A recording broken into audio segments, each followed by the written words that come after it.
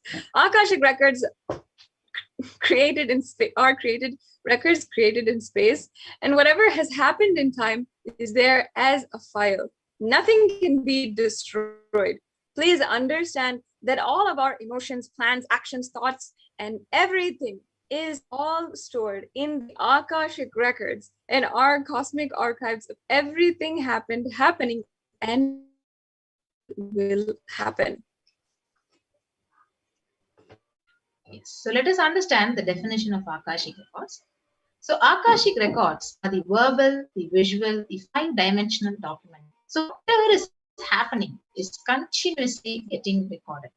So all the information collected from all of your works in your EDA. So you can access some of them just to understand. So not to waste time doing the same things again and again. So just to understand, you can access some of the records and understand why is it happening at the moment of your life.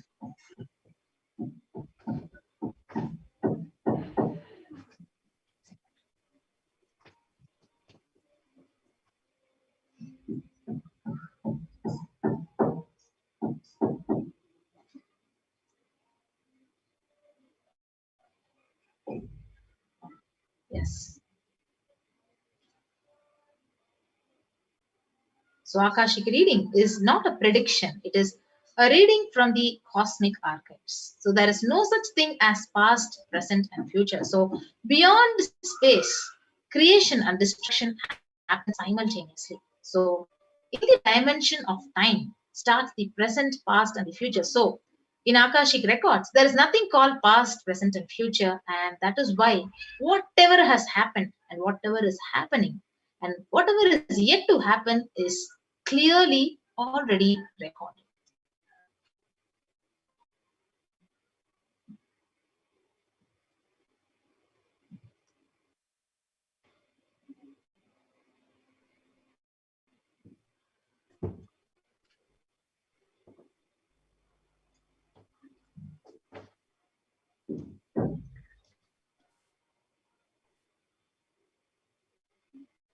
Yes, you can go ahead.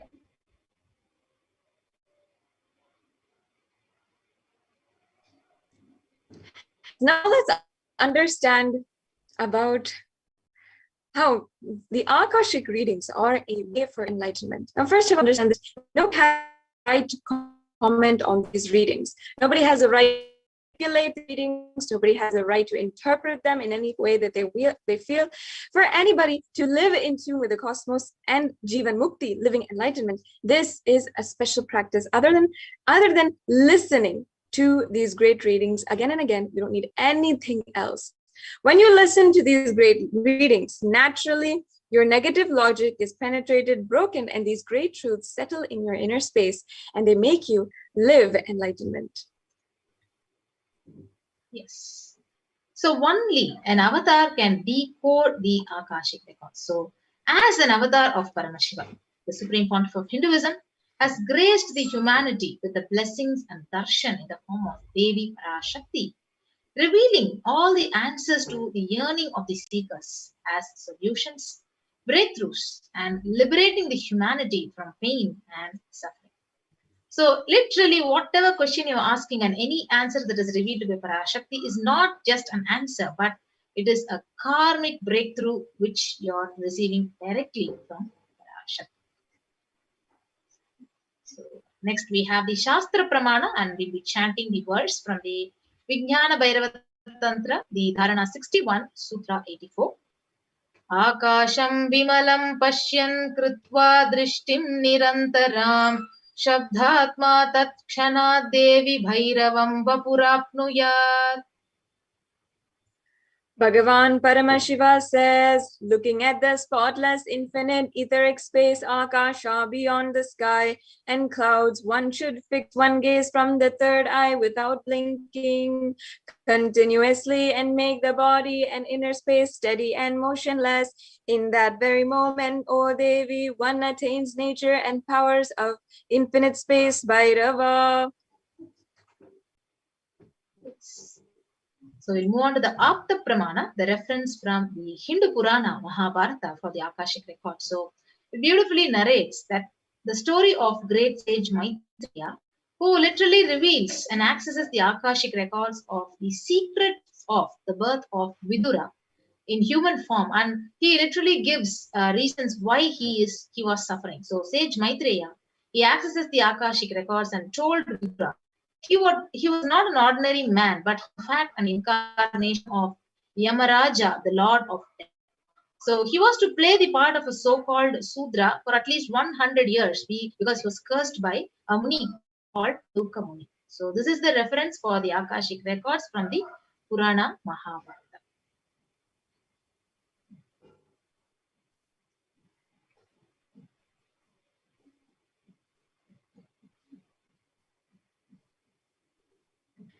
Now, let's understand the benefits and what you can get out of this program. Now, of course, the benefits are innumerable, literally countless and so tremendous. But in summary, what you will be understanding from these Akashic records. The Supreme Pontiff of Hinduism explained really beautifully, all the information you collected from your births is in your DNA. You can access some of them just to understand and not to waste time doing the same thing again and again. Accessing the DNA code, reading the Akashic records will be useful for you to be liberated from the default future, bringing an end to binding cognitions, leading and known suffering, and leading you to experience enlightenment.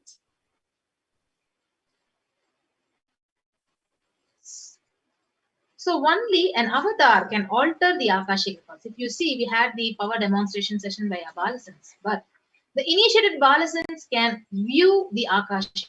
Only an incarnation can alter, he can edit, upgrade, and literally change the Akashic records.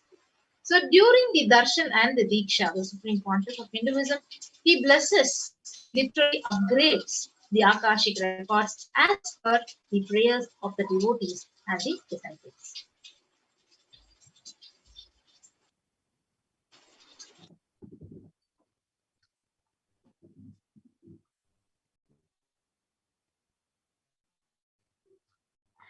Now, as I said before, the benefits and what you can get from the Akashic record is a innumerable, countless, and unmeasurable thing that's going to happen in your life. But the most accurate, unbiased answer to any question about your life destiny, your purpose, or your everyday part of your life is what you can understand from these Akashic readings. In summary, you can be spiritually healed of physical and emotional problems with just one look or word. You can understand the reasons behind your life's happenings. You can receive blessings to fulfill your right desires, and you can get the clarity to redesign your future entirely. So this brings us to a conclusion to the introduction to Akashic reading, what you will be understanding from Akashic reading, what are the Akashic readings today, and how that is going to be happening. We'll also, in the next segment, we'll be understanding. Now that we have understood what is Akashic reading, we'll now get to know how we can ask our questions. If you have a question, some kind of boon that you would like to ask Devi Parashakti, a request, a prayer that you're deeply yearning for, this is your opportunity. This is the grace that Devi Parashakti has given. So after a very quick break, we'll come back and we'll give these instructions and guidance on how we can ask our question. Thank you. We'll be right back with you shortly.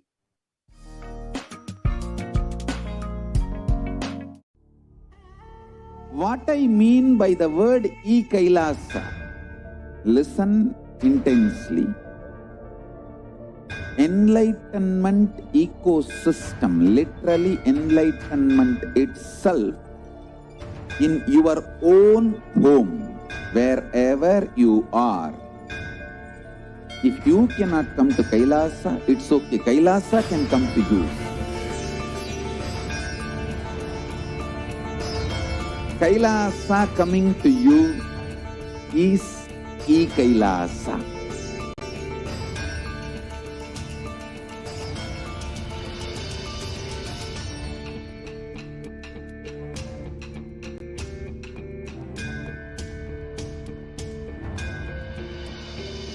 I will revive Hinduism. I am a Hindu revivalist, not by any revolution, but by evolution.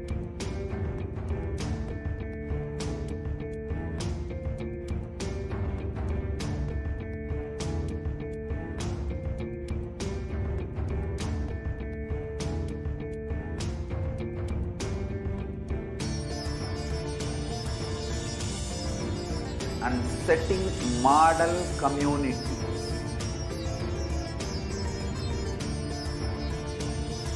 Kailasas, enlightenment ecosystems, Sarvanya Pitas all over the world.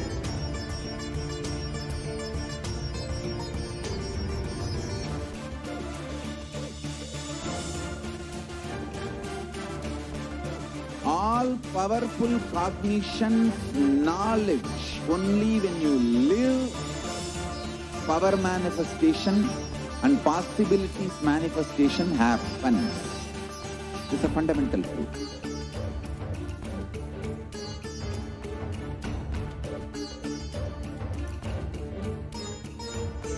Hinduism cannot live exclusively as one sampradaya. No. All sampradayas of Hinduism is an ecosystem.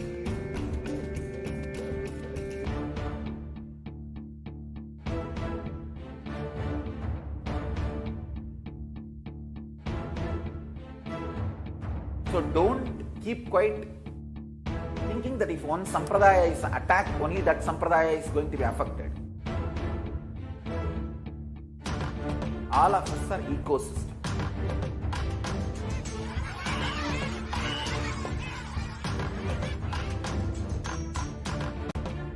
I invite all of you to get involved and enjoy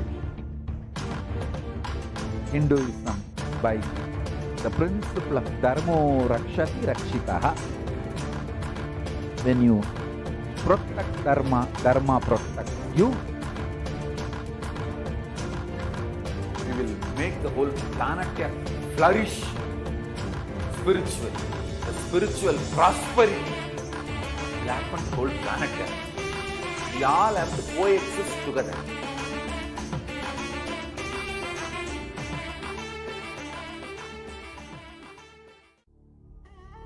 What I mean by the word E-Kailasa, listen intensely. Enlightenment ecosystem, literally enlightenment itself in your own home, wherever you are. If you cannot come to Kailasa, it's okay. Kailasa can come to you. Kailasa coming to you is E-Kailasa.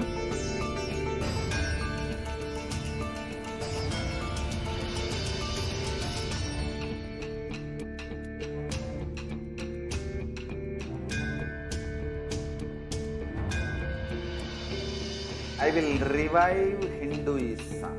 I am a Hindu revivalist, not by any revolution, but by evolution.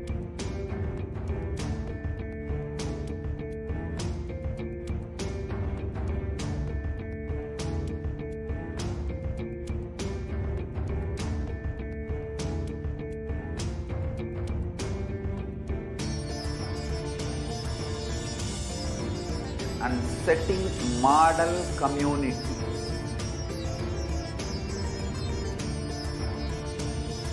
Kailasas, enlightenment ecosystems, Sarvanya Pitas all over the world.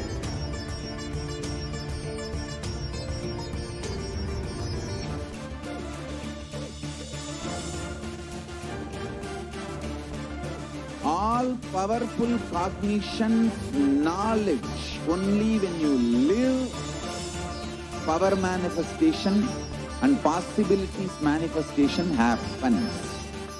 It's a fundamental truth.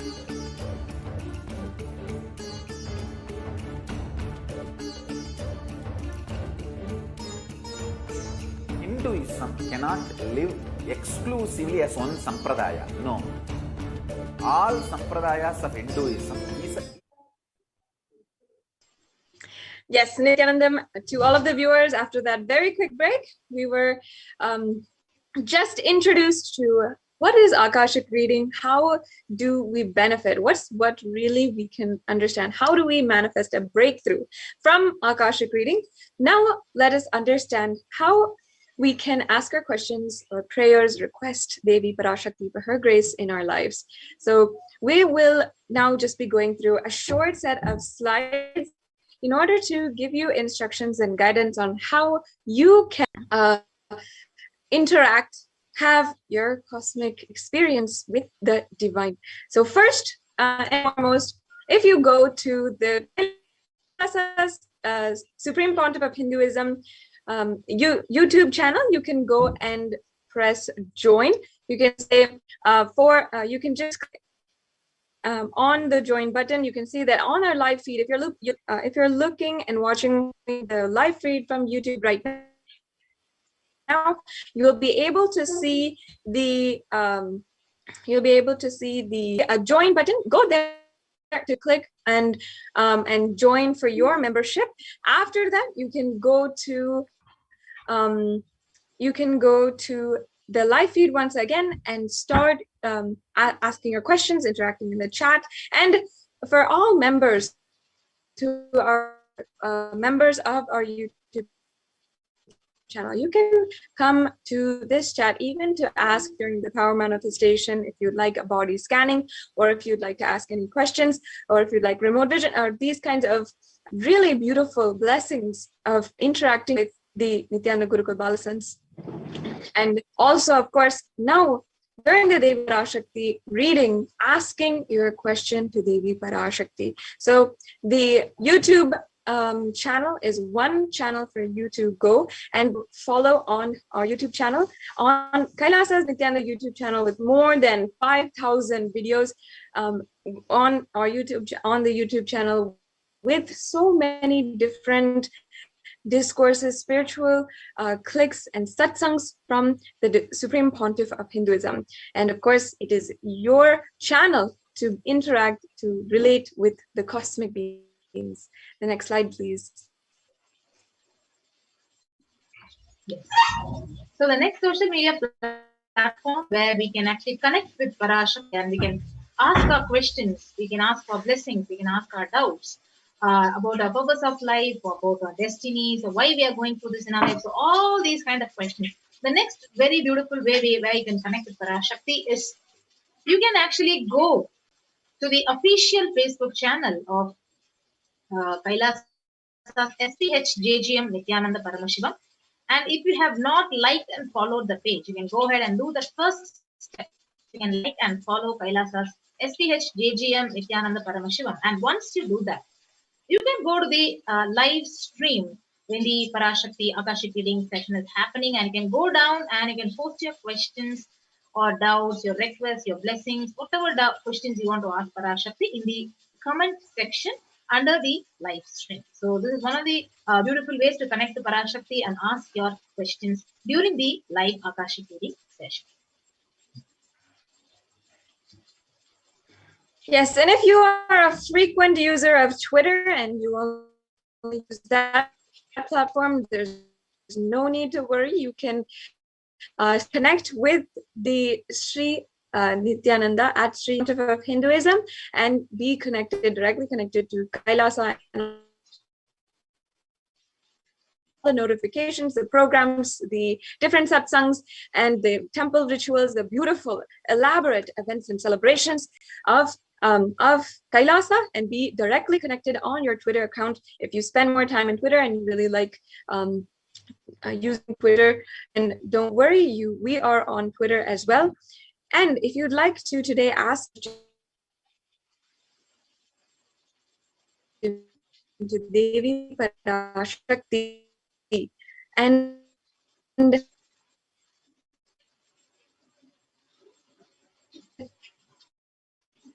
receive you can ask, and you can tweet your ongoing in Twitter right now. So this is exactly how you can ask your question on at Srinityananda, which is the official handle of the Supreme Pontiff of Hinduism, and you can make sure that you are directly connected and you receive the grace of Devi Parashakti today.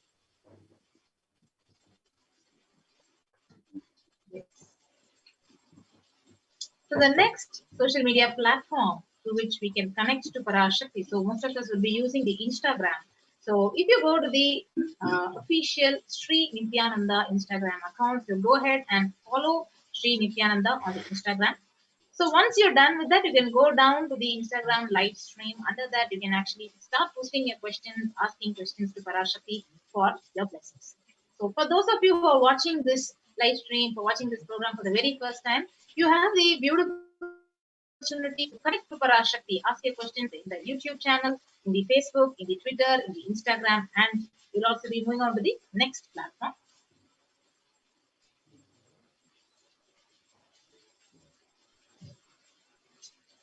Yes, so if you're not on any of these social media platforms and you have a WhatsApp number, even you can make sure that you ask your questions to Devi Parashakti. Make sure that you go to kailasa.org, and you can, in the left-hand side corner of the main official website of Kailasa, you can chat on WhatsApp to the main Kailasa channel, and you can chat and ask your question to be read out and to be answered, graced by Devi Parashakti herself. Yes. So with that, let us enrich and enrich humanity. So let us get ready to receive Devi Parashakti's Bhava Samadhi Darshan and the Akashic reading session today. So with that, we'll be moving on to the next segment of the program after shortly. So thank you everyone. Nithyananda.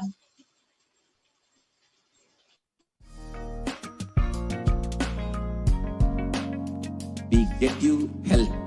We get you ability to build beautiful relationships in your life. We get you direct spiritual support, and we make sure you become wealthy.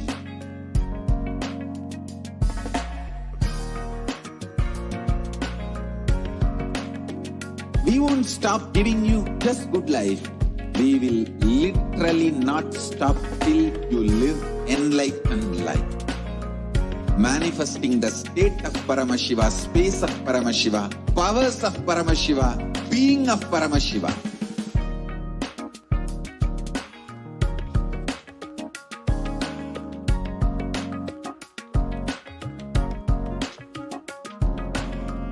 Whole world should become e-Kailashians.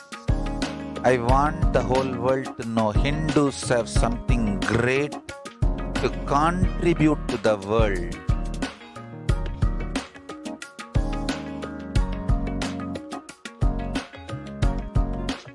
We have something great to contribute to the world. Let us do that.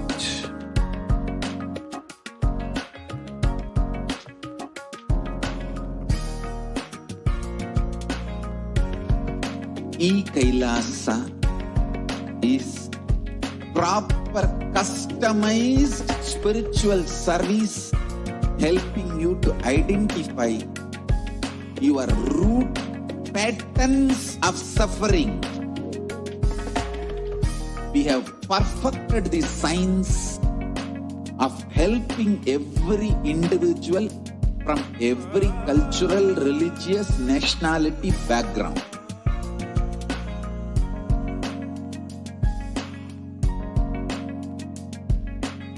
You will have lowest reactionary assumptions, highest awakened response, alive response for life continuously.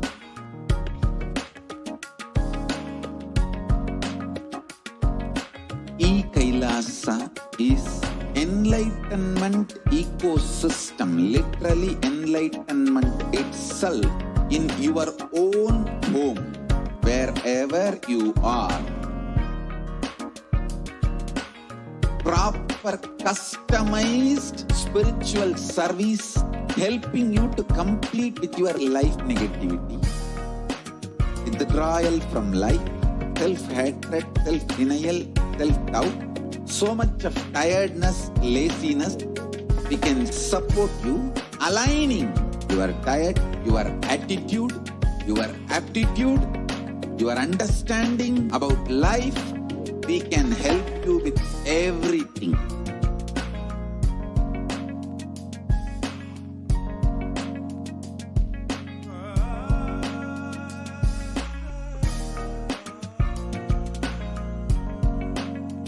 If you are interested in enlightenment, we will immediately bring this to you.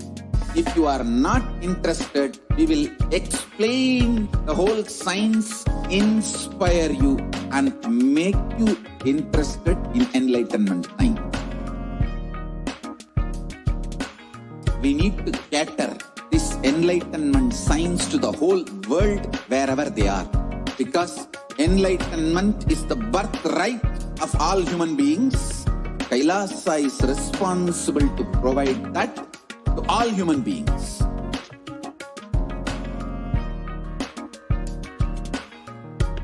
Kailasa is the totality of the knowledge I received from my gurus and practice manifested in my life, perfected by teaching millions of people from all cultures, time zones, backgrounds, genders, nationality, race, from every creed.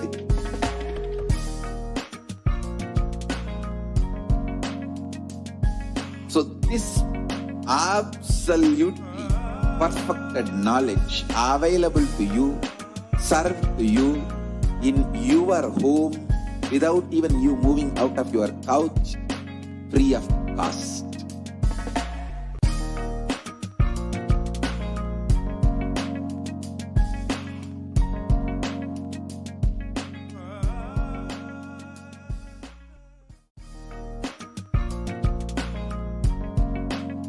We get you health. We get you ability to build beautiful relationships in your life. We get you direct spiritual support and we make sure you become wealthy.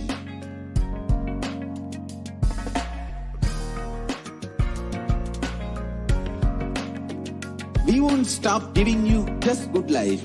We will literally not stop till you live enlightened life.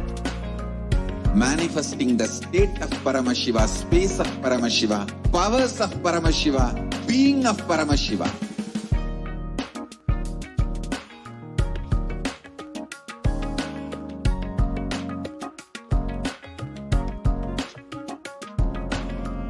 Whole world should become e-Kailashians.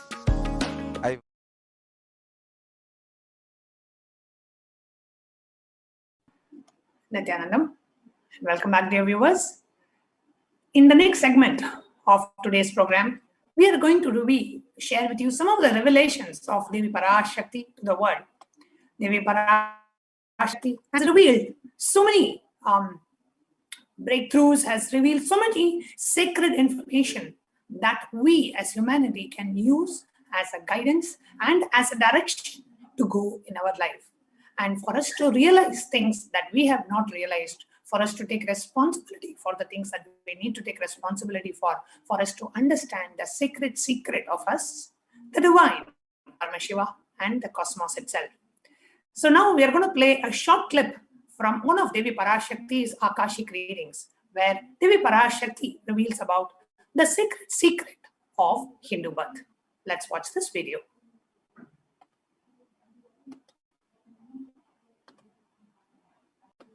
நன்றாய் கேட்டுக்கொள். உன் கேள்விக்கு உன்மூலமாய் உலகெங்கும் இருக்கும் இந்துக்கள் எல்லோர்க்கும் அளிக்கின்றேன் உத்திரம். கேட்டு வாழ்ந்தால் உங்கள் வாழ்க்கை பத்திரம். நன்றாய் கேளுங்கள். பிறப்பின் ரகசியத்தை பிறப்பிலா பெருமை உடைய பரமேஸ்வரி சொல்லுகின்றேன் கேளுங்கள். அண்டஜம், யோனிஜம், ஜலஜம், பீஜம் எனும் 4 விதமான பிறவிகளில் 84,000 யோனிகளில் பிறக்கும் பிறப்புகளிலேயே பெருமை வாய்ந்ததும் உத்தமமானதும் மனிதப் பிறவி. அந்த மனிதப் பிறவியிலும் பலமுறை பிறந்து உழன்று அரசியல், பொருளாதாரம், சுகபோகம், தர்மம், அர்த்தம், காமம் எனும் ஆசைகள், துக்கங்கள், அச்சங்கள் அனைத்திலும் அழன்று உழன்று இனி வேண்டாம் இப்பிறவி, வேண்டுவது மோட்சமே என்று முடிவெடுத்தோர்க்கு மட்டுமே ஹிந்து மத யோனிஜம், ஹிந்து பெற்றோர்க்கு பிறந்திடும் சனாதன ஹிந்து தர்ம யோனிஜம், மனித பிறவி உத்தமம், சனாதன ஹிந்து தர்ம மனித பிறவி உத்தமோத்தமம். இந்த உத்தமோத்தம பிறவி எடுத்த எல்லோருக்கும் ஜீவன் முக்த விஞ்ஞானத்தையும் சனாதன தர்மத்தையும் காக்கின்ற கடமையும் உண்டு. அதனால் வருகின்ற நன்மையெல்லாம் அனுபவிக்கும் உரிமையும் உண்டு. இந்த கடமையை செய்வோம் என்று சத்தியம் செய்ததனால்தான் அந்த உரிமை அளிக்கப்பட்டது. பூமிக்கு வந்தபின் மனம் மயங்கி மதிமயங்கி சனாதன தர்மம் காக்க மறந்ததனால் மாயை அவர்கள் உயிரை பறிக்கின்றாள். நன்றாய் புரிந்து கொள்ளுங்கள். உயிரை கொடுத்தாலும் தர்மத்தை காப்போம் என்று உறுதி எடுத்தவர்க்கே சனாதன ஹிந்து தர்ம யோனிஜம் அளிக்கின்றேன் யான். உடல் பெற்ற பிறகு ஊழிப் பெருவலியால் ஆசை அச்சங்களை உதறவிடாது, உதறியும் விடாது சனாதன ஹிந்து தர்மம் காக்க மறந்தோரை உயிர் வாழத் தகுதியில்லாதவர் பட்டியலில் உடனடியாய் மாயை சேர்க்கின்றாள். அதனால் ராட்சசர்களும் அசுரர்களும் தானாகவே இவர்கள் உயிரை எடுக்கின்றார். நன்றாய் புரிந்து கொள்ளுங்கள். உயிரை கொடுத்தாலும் தர்மம் காப்போம் என்று நிற்பவர்க்கு நிலைத்திடும் வீரஸ்வர்க்கமும் கைலாச பதவியும், எக்காரணம் கொண்டும் தர்மம் காக்க மறந்த உத்தமோத்தம ஜனனமான சனாதன ஹிந்து ஜனனம் பெற்ற மக்களுக்கு இல்லை வேறு கதி. சனாதன ஹிந்து தர்ம மனித ஜனனம் உத்தமோத்தம மனித ஜனனம். உங்கள் உரிமை உலகில் அதிகம், உங்களுக்கு கடமையும் உலகில் பெரிது. தர்மம் காத்தாலே கடமை, தர்மம் காக்காதார்க்கு உயிர் வாழும் உரிமை இல்லை.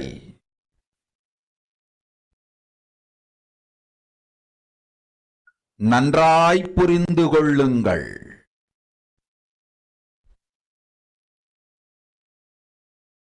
உத்தமோத்தம பிறவியான சனாதன ஹிந்து தர்ம பிறவி எடுத்த எல்லோரும் புரிந்து கொள்ளுங்கள். உங்கள் வாழ்வின் முதற்கடமை தர்மம் காத்தல். தர்மம் காக்க தர்மம் உங்களை காக்கும். சனாதன ஹிந்து தர்மம் காக்க மறந்திட்டால் வாழும் உரிமையை நீங்கள் இழந்து விடுகின்றீர்கள். அதற்கு மேல் வாழ்ந்தென்ன அழிந்தென்ன? பூமிக்கு பாரம் குறையட்டும் என்று அசுரர்களும் ராட்சதர்களும் உங்களை உண்டு தீர்க்கின்றார்கள். அதையும் மாயை கண்டு சும்மாவிருப்பாள். பிரபஞ்ச ரகசியத்தை, பிறவியின் ரகசியத்தை உலகிற்கெல்லாம் உத்தரமாய்ச் சொல்லிவிட்டேன். புரிந்து வாழ்வில் நடந்து உயிரை பத்திரமாய் பார்த்துக் கொள்ளுங்கள். அன்னை சொல்லும் அருள் சத்தியம் இது. ஓம் ஓம் ஓம்.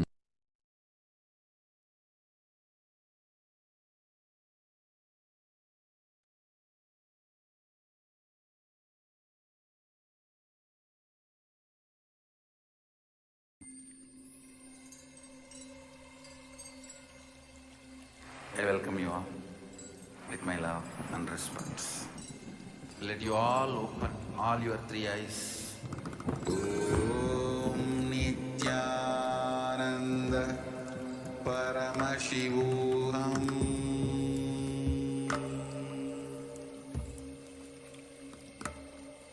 Om Nithyananda Paramashivoham.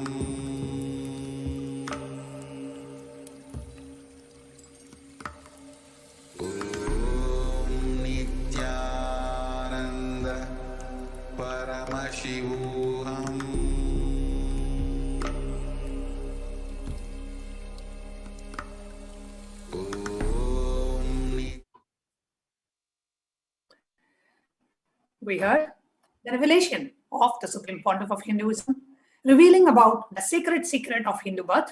And for those of us who do not understand the language of Devi Parashakti's revelation, which is called Tamil, which is the source language of both Tamil and Sanskrit, we are now going to give a translation, our best effort to translate Devi Parashakti's words into English. So we will now be reading out the translation, our effort. We should say, I cannot say translation, I can only say our effort to translate Devi Parashakti's words as quickly as we could. Of course, Devi Parashakti's revelation can never be translated or commented or interpreted, but for the benefit of our viewers who do not understand that pure source language of Tamil and Sanskrit, here we are presenting to you the translation in our best efforts. Yes, ma'am, please go ahead. Listen. Andajam, Yonijam, Jalajam, Bijam, like this, in 4 types of births, in 84 lakh yonis, in all these births, the most greatest birth of them all is the human birth. Even in that human birth, being born and toiled many times, after getting burnt and toiled in politics and finance, in luxuries, in dharma, artha, kama, and those who decide of not wanting this birth, wanting moksha, only those will have Hindu Dharma Yonijam.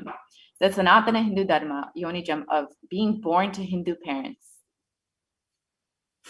Human birth is Uttamam. Sanatana Hindu Dharma, human birth is Uttamottamam, best of the best. Everyone who took this Uttamottam birth has a responsibility of protecting the science of living enlightenment and Sanatana Dharma. And also, they have the right of experiencing its benefits. This right was given to them because of their commitment given by them to do this responsibility.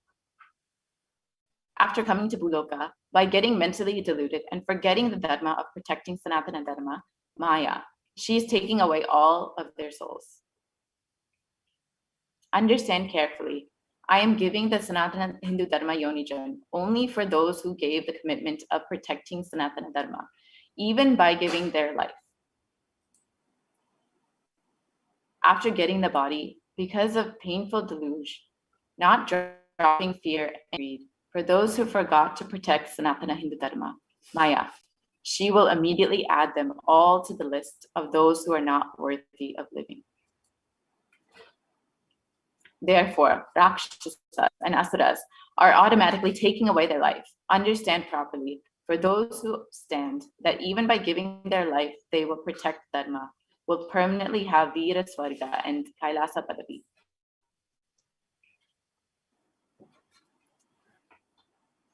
For any reason, people who forgot to protect Dharma have the Uttamottama birth of Sanatana Hindu birth. There is no other way for them. Sanatana Hindu Dharma, human birth, is Uttamottama human birth. Your rights in this world are immense. Also, your responsibility in this world is large. Protecting Dharma is responsibility. Those who do not protect Dharma, they do not have the right to live. Understand properly, all those who take the Uttamottama birth, which is Sanatana Hindu Dharma birth, all of you understand.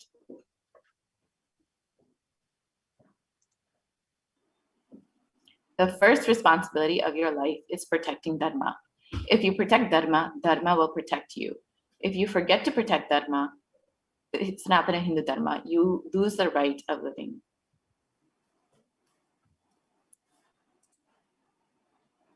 After that, what bothers whether you live or get destroyed? Asuras and Rakshasas will eat you, so that the burden on earth is reduced. Seeing that, Maya, she will keep quiet.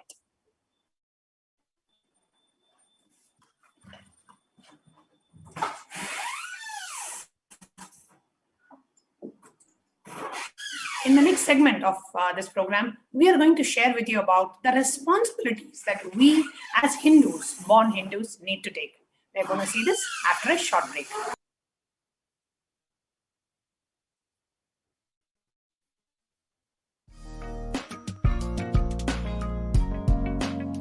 We get you health. We get you ability to build beautiful relationships in your life. We get you direct spiritual support, and we make sure you become wealthy.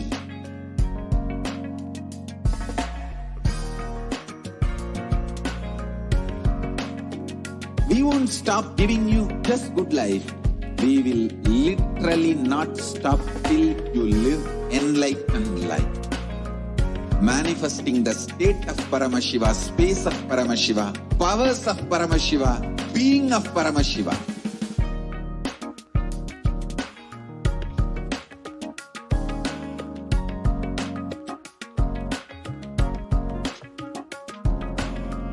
Whole world should become Ekailashians. I want the whole world to know Hindus have something great to contribute to the world.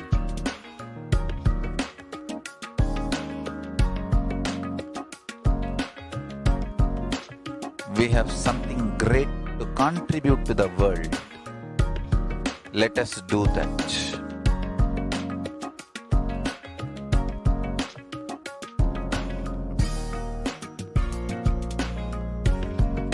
E-Kailasa is proper customized spiritual service helping you to identify your root patterns of suffering. We have perfected the science of helping every individual from every cultural, religious, nationality background.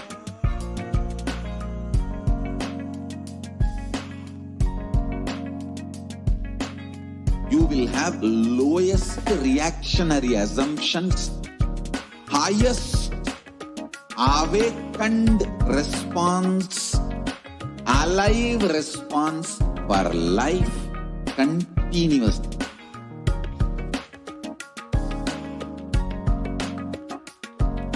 E-Kailasa is enlightenment ecosystem, literally enlightenment itself in your own home, wherever you are.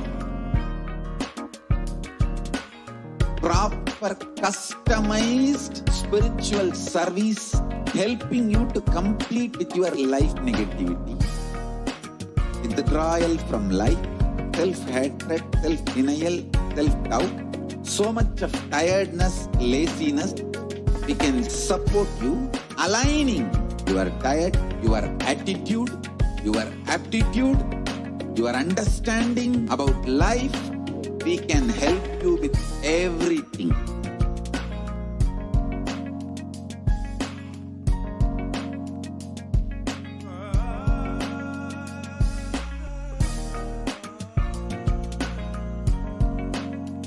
If you are interested in enlightenment, we will immediately bring this to you.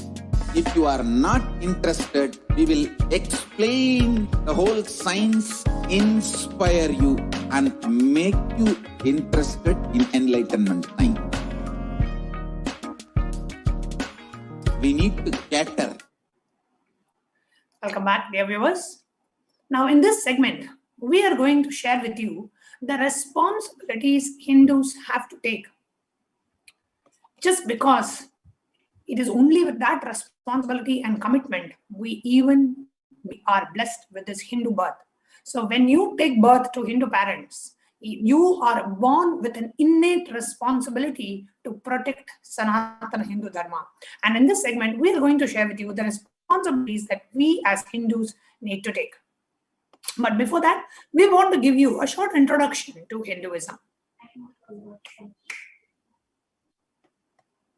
Hinduism represents the world's most ancient yet progressive indigenous spiritual tradition.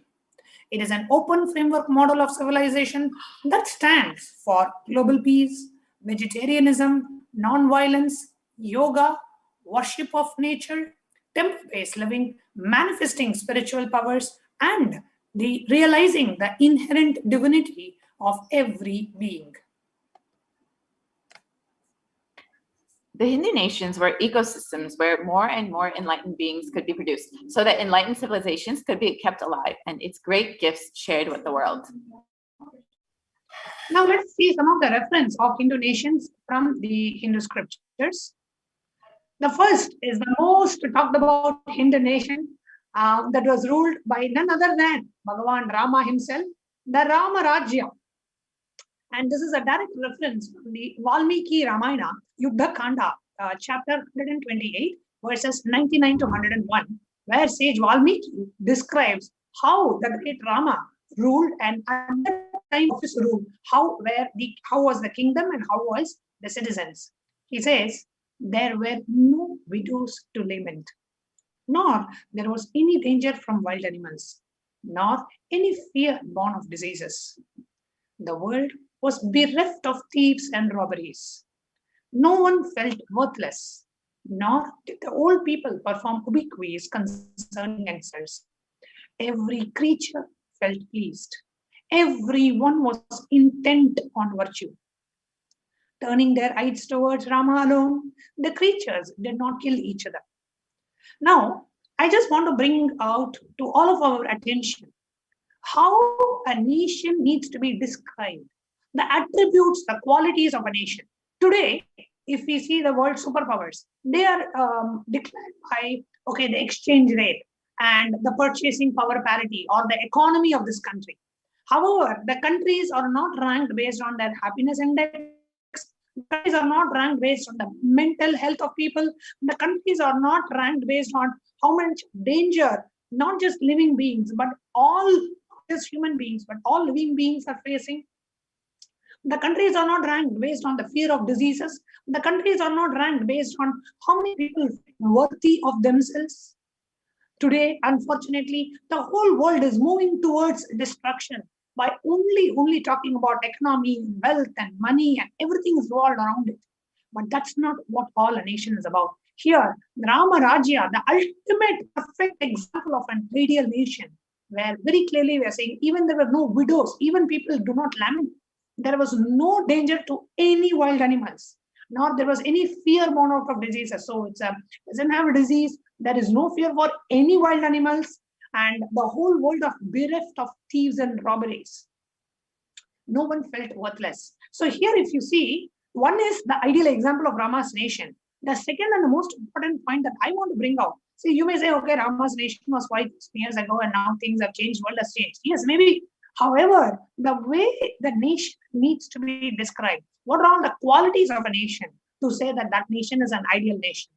No mental health, no mental health issues, no physical health issues, no danger to any wild animals, and everybody feeling so complete within themselves, every creature feeling pleased.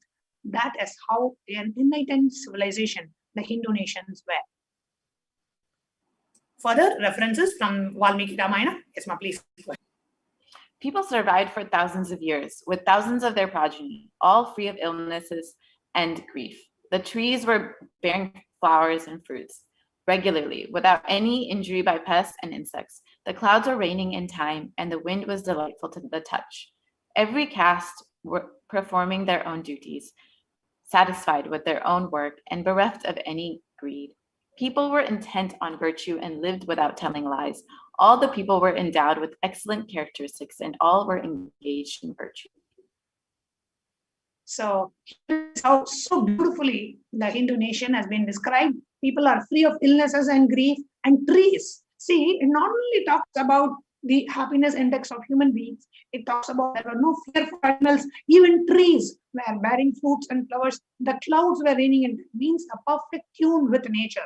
So people lived in complete tune with all the other living beings and creatures, and they lived in complete tune with the nature itself. That is an example of how a nation should be.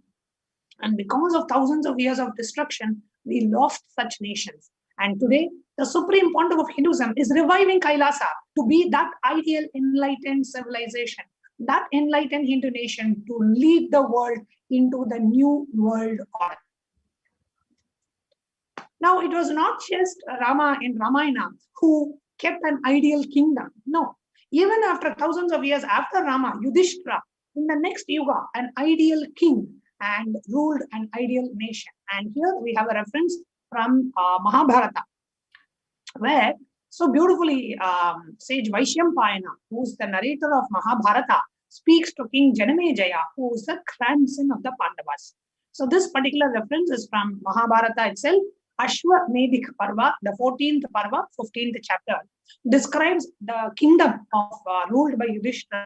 Says the Devas, the gods, they granted the rains to fulfill all the wants. The world became free of all disease. There was no hunger or thirst anywhere. There was no mental suffering. Those without livelihood were given livelihood. There was abundance all around. There was no worldly worries left for anyone, and there was no cause for fear either.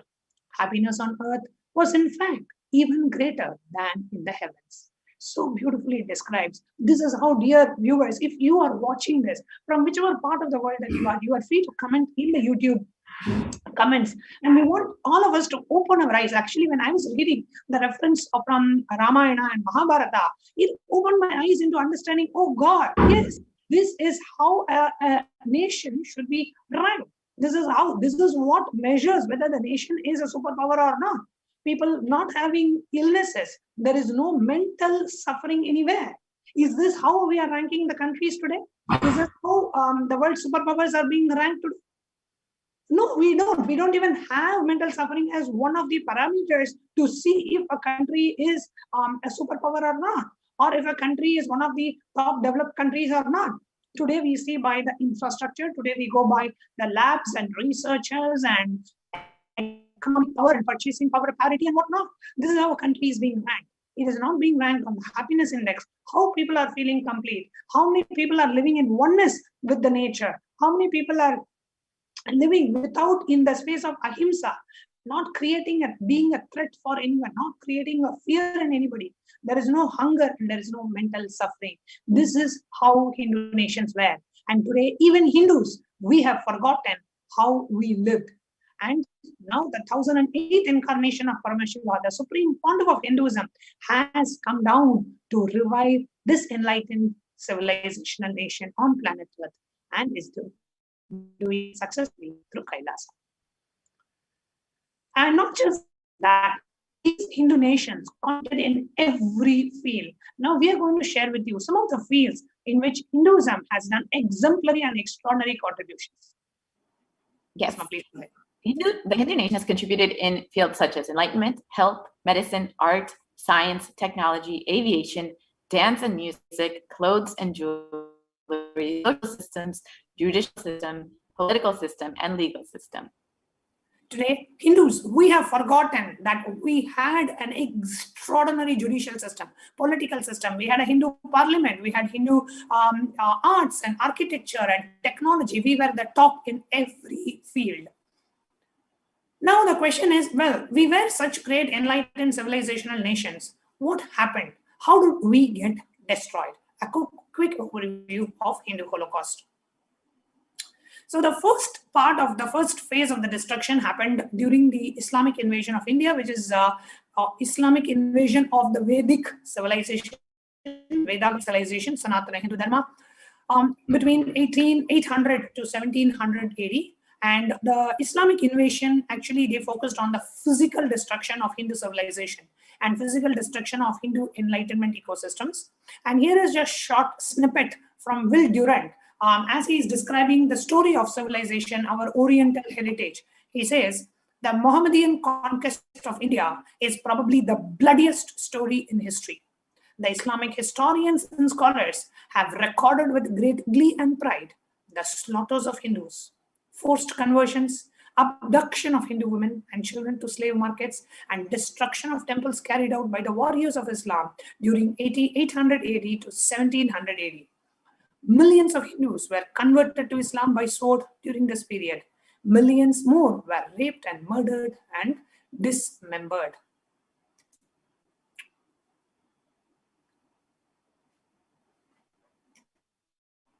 Yes, and during the Islamic invasion, Hindus were treated like mud. If silver is demanded from them, they must, with greatest humility, offer gold. If a Mohammedan desires to spit in a Hindu's mouth, the Hindu should open it wide for the purpose. God created the Hindus to be slaves of the Mohammedans. The Prophet hath ordained that if the Hindus do not accept Islam, they should be imprisoned, tortured, and finally put to death, and their property confiscated. To keep the Hindus in abasement, in especially a religious duty, because they are the most inveterate enemies of the Prophet. And this was described in the Islamic law prescribed as for Hindus as conveyed by Aluddin Khilji by his legal advisor. During the Islamic invasion, 200 million Hindus were slaughtered by Muslim invaders, 100,000 temples destroyed, and 1 million deities and sculptures were destroyed. In the words of Kanhade Prabandha in 1456, the conquering armies burnt villages, devastated the land, and plundered people's wealth, took Brahmins and children and women of all castes captive, flagged with thongs of rawhide, carried a moving prison with them, and converted the prisoners into ubiquitous Turks. Then we move on to the second phase of the destruction of Hindu civilization. The brutal genocide of Hindus happened during the British occupation. What really happened? Let's see. The economic and psychological destruction of Hindus during the civilization. Will Durant describes in his commentary about British rule in India. I have seen a great people starving to death before my eyes, and I am convinced that this exhaustion and starvation are due not as their beneficiaries to another in all recorded history. This is the description of the Bengal famine, which happened during the British occupation in India. The British Empire used all possible means to destroy civil and cultural institutions in order to delegitimize and demoralize the indigenous people of India so that they would become slaves in their own homeland. Some of the strategies, the cunning strategies used by the British were discriminatory laws, feelings of racial inferiority. They engineered famines to starve natives into submission. They annexed Hindu kingdoms to undermine the native rule. They mistranslated Hindu scriptures to instill anti-Hindu narratives. They destroyed the indigenous Gurukul education system. They destroyed the local industries and forced the importation of British goods. They banned Indians from owning or producing firearms.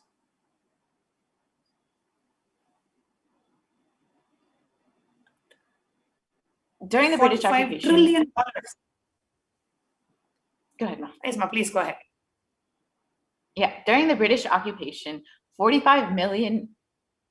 trillion dollars was looted from India over the 200 years. 45 million Hindus died during this due to famine and poverty imposed by British policies and reprisal killings for the 1850s, and 680 native kingdoms usurped by the British Raj. The British In the words of Shashi Tharoor, sorry, go ahead. in the words of Shashi Tharoor, the member of the Indian Parliament, he says, the British came to one of the richest countries of the world, and over 200 years of exploitation, looting, and destruction reduced it to a poster child of the third world poverty. And it didn't end there. The destruction of the Hindu civilization continued even after the independence of India, which continued with brown faces, British attitudes, and policies towards India. The words of Jawaharlal Nehru: what a disgusting, savage people we are. Politics, progress, socialism, communism, science before this black religious savagery. India can never be a Hindu republic. These are the words of the first Prime Minister of India, Mr. Jawaharlal Nehru.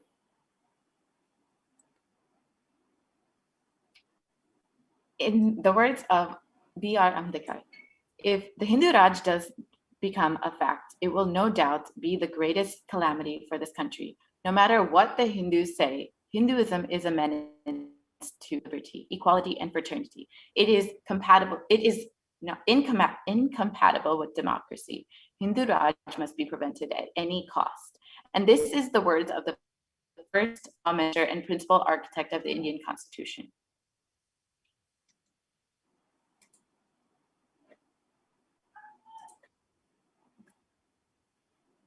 Even after the independence of India, the modern Indian legal system, academia, media, all systematically undermine, suppress, and delegitimize Hindu institutions and culture.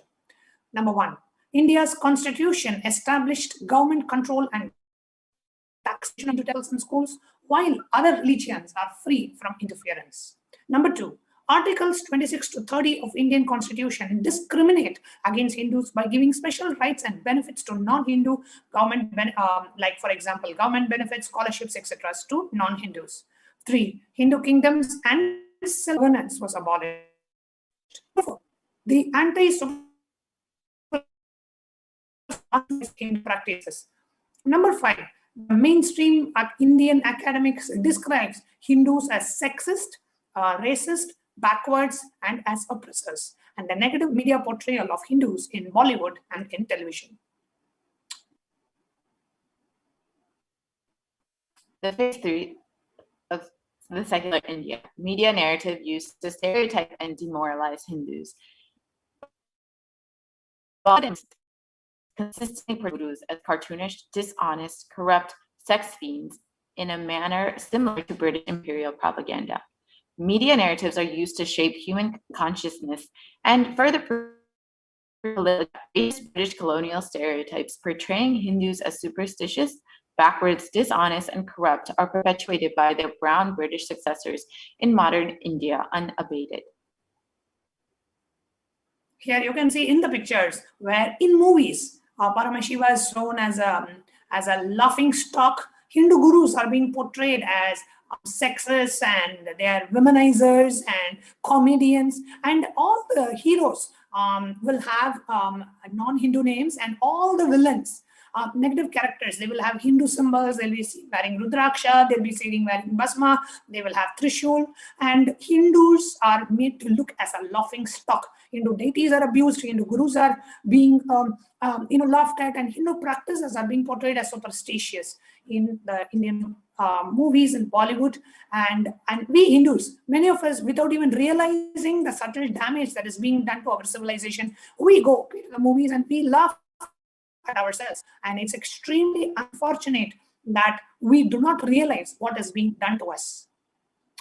So it is extremely important that we as Hindus understand the need and the urgency and the survival need for the revival of Hindu nations.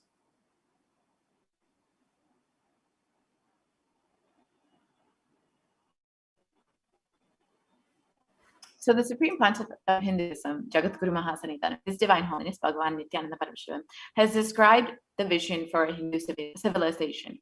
During the time of Mahabharata, we Hindus had 56 desas, countries, 200 states, 1,700 samsthanas, provinces, and 10,000 sampradayas, traditions.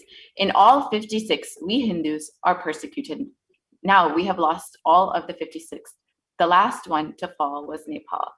I am the collective voice of all the persecuted Hindus. I will revive and rebuild a Hindu nation built on Vedagamic principles as a refuge for all practicing and aspiring Hindus, a safe haven for all persecuted Hindus.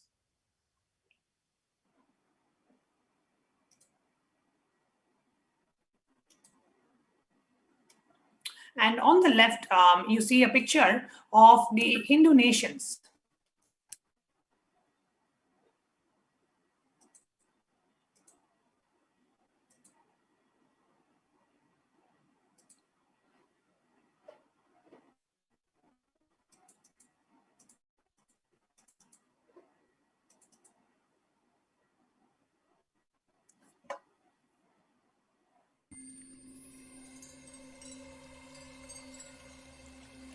I welcome you all with my love and respect. Let you all open all your three eyes. Om Nithyananda Paramashivoham.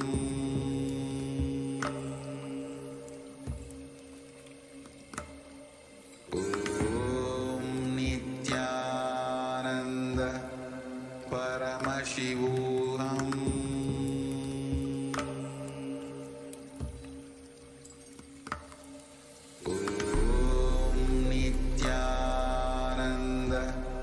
Paramashivoham.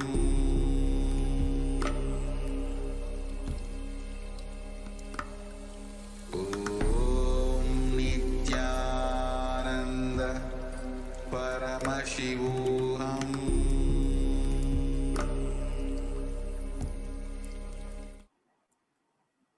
Sorry for the technical glitch. Now on the left, you actually see a picture of all the regions that are marked in orange. Excuse me. All the regions which are marked orange are Hindu nations. They were Hindu kings and they were Hindu sovereign Hindu territories. And we had about 60 million square kilometers of Hindu territory. Unfortunately, today we have lost every one of them. Today we do not even have. The only Hindu nation with territory that we have today is Kailasa.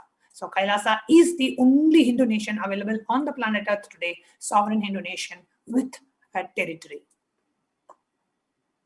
Now this revival of Kailasa, the world's only Hindu nation and the Hindu civilizational nation, is for reviving the whole life of enlightened civilization and all the greatest things it has to offer to the world, bringing legitimacy to all the offerings of Hindu Dharma and sharing it with the whole world is the purpose of this Kailasa, the Hindu nation.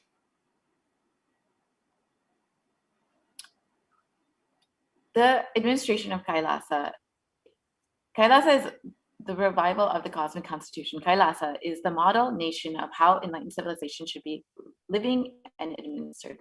Politics, judiciary, education, economy, everything will be revived as Paramashiva, revealed in the Vedagamas, the Sanatana Hindu scriptures. Now, Hinduism and the Hindu civilization being one of the most persecuted civilizations, today Hinduism is on the brink of extinction, such that the next generation may know about Hinduism only history books. What can we do as to stand up for the Hindu civilization and all that it has to offer to the world? Today, Hinduism is a political orphan. The preservation and restoration of Hinduism's spiritual and cultural heritage is impossible without a national identity. So what can we do to save Hinduism?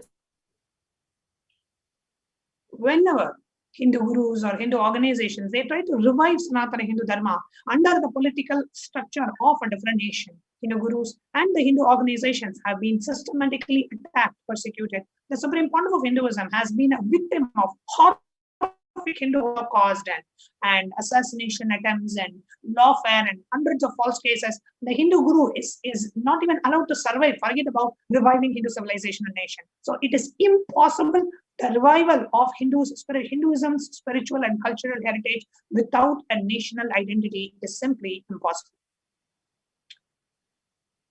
And that is why it is extremely important that we as Hindus reclaim our Hindu identity. And one of the things we as Hindus miss out is understanding the reason why Hindus are successful all over the world. If we go to Silicon Valley, or if we go to and see the Asia's top 100 richest people, or if we go to the US and if we see the tech giants, and if we see whether it is in Microsoft or Google or Sun, wherever you go, the CEO or the CFO or the person who's leading is a Hindu.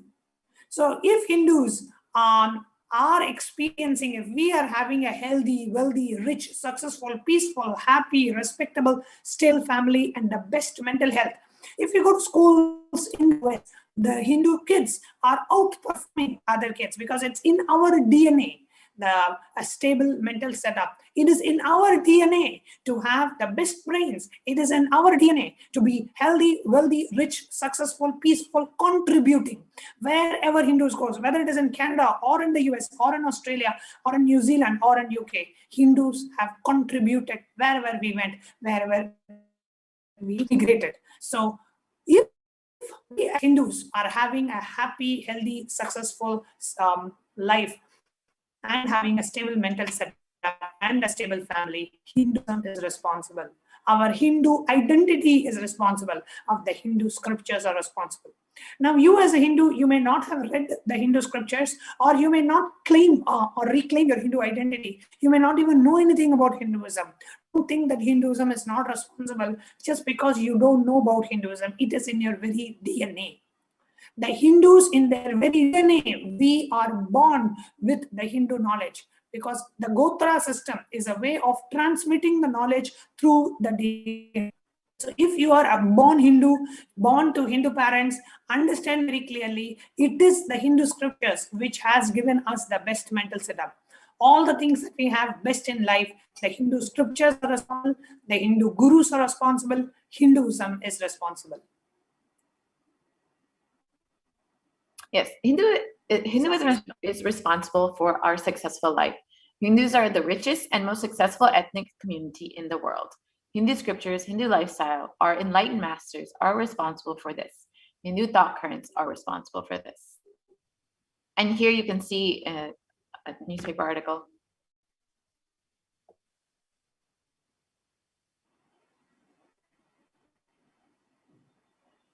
where it describes Hindus being the most educated religious group in the US, according to a Pew study, and studying the college degrees as a marker of success.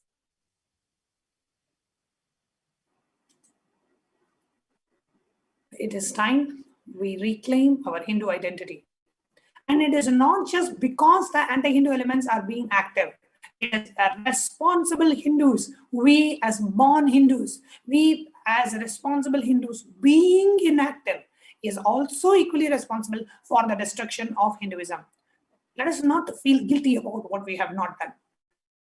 Let us take the responsibility now for Hinduism, and we as Hindus, let all the Hindus all over the world, let us reclaim our Hindu identity.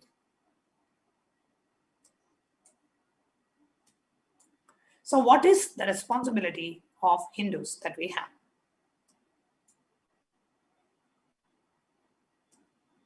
It is the responsibility of Hindus to revive this enlightened civilization again and again and give all the gifts of the enlightened civilization to humanity. Revival of the enlightened civilization, the Kailasa, the Hindu nation, is the survival of need of humanity.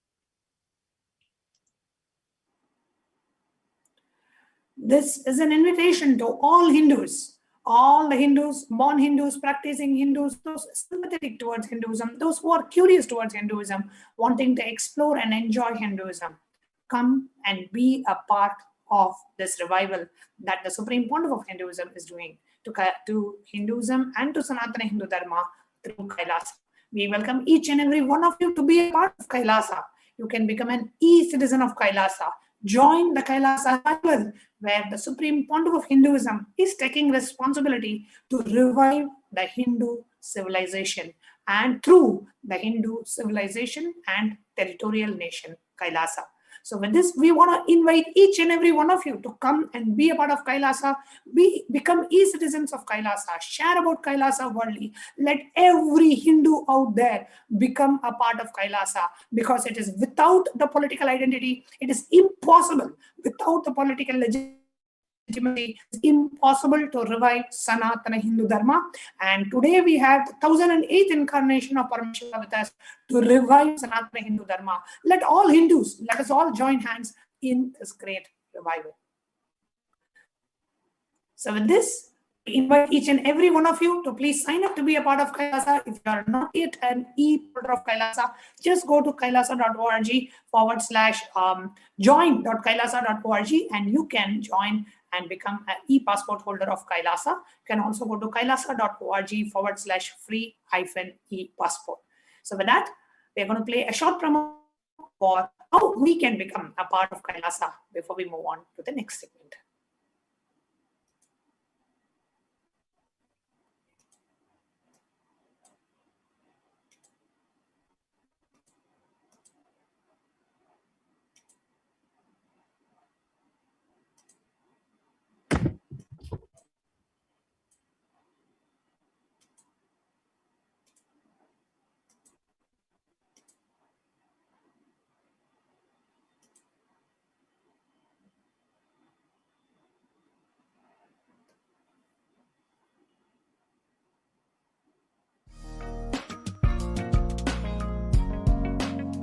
We get you health.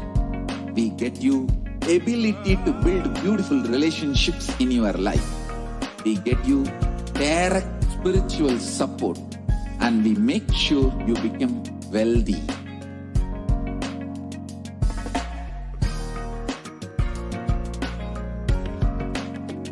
We won't stop giving you just good life. We will literally not stop till you live enlightened life. Manifesting the state of Paramashiva, space of Paramashiva, powers of Paramashiva, being of Paramashiva.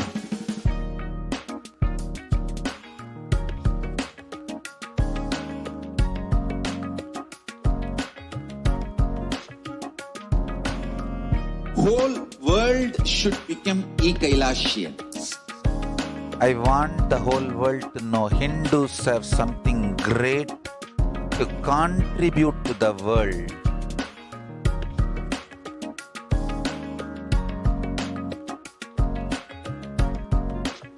We have something great to contribute to the world. Let us do that.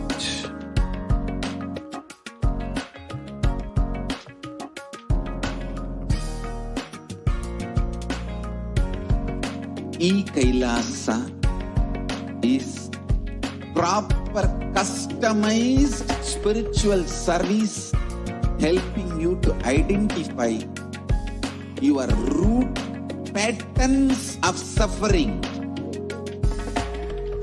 We have perfected the science of helping every individual from every cultural, religious, nationality background.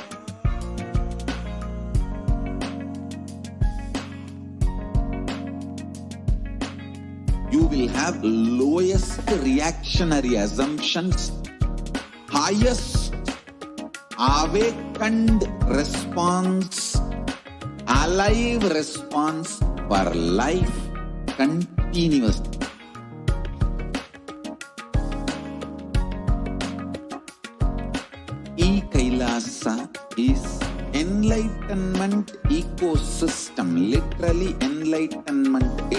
all in your own home, wherever you are. Proper customized spiritual service helping you to complete with your life negativity. Withdrawal from life, self-hatred, self-denial, self-doubt, so much of tiredness, laziness, we can support you, aligning your diet, your attitude, your aptitude, your understanding about life. We can help you with everything.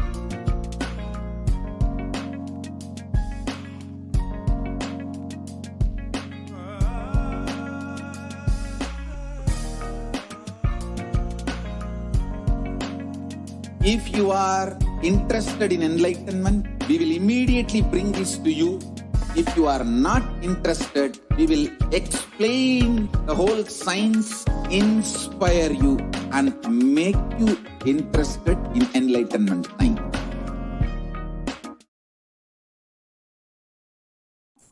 Welcome back. Now, in the next segment of today's program, we are going to share with you how can we relate with Devi Parashakti.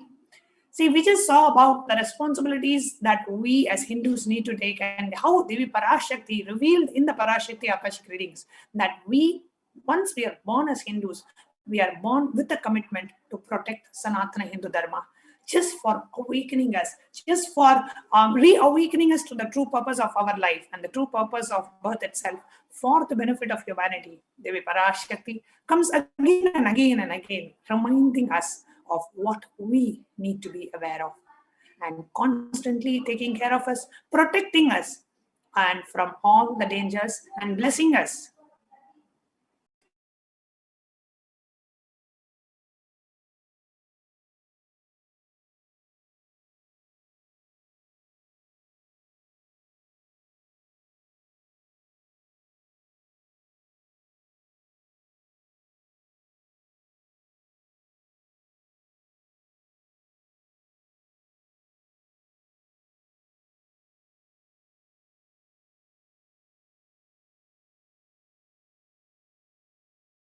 Sorry for the technical glitch.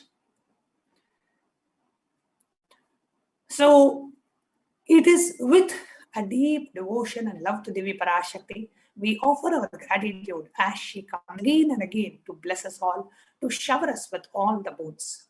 So what are the different ways we can offer to Devi Parashakti? We can offer our gratitude, devotion and love to Devi Parashakti.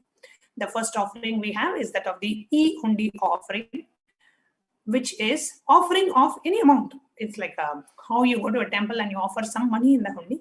Out of your love, devotion and gratitude for Devi Parashakti, you can offer any amount. She is beautifully, Lalita Sahasranama says, Bhakti Priya, Bhakti Gamya, Bhakti Vashya, Vayapaha, Shambhavi Sharada Aradhya, Sharvani Sharmadayini.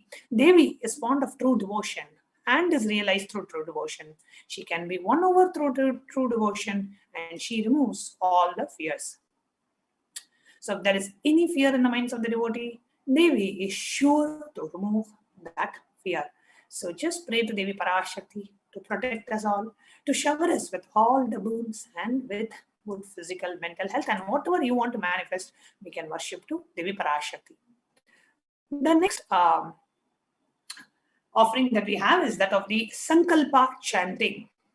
Taitan mohyate vishwam shaiva vishwam prasuyate chaya chitta chavijanam tushta rudhim prayachati. The goddess enchants this universe and she herself gives birth to this universe. The goddess, being prayed without interest in anything, gives that knowledge that leads to salvation and gives wealth in the materialistic sense. So the 12th chapter, the 34th verse of Devi Mahatmyam, offering of the Sankalpa, the conscious resolution, blesses the person offering with all the fruition of the desires and the wishes that she is earning for. So the Sankalpa chanting is where you pray to Devi Parashakti and request her blessings in your life. It is just $1. So it is made in such a way that every one of us can have our names chanted in the Sankalpa mantra, the conscious resolution that we take to receive the blessings of Devi Parashakti. And if you would like to make this offering, you can go to tiny.cc/Devi-offerings to make this offering.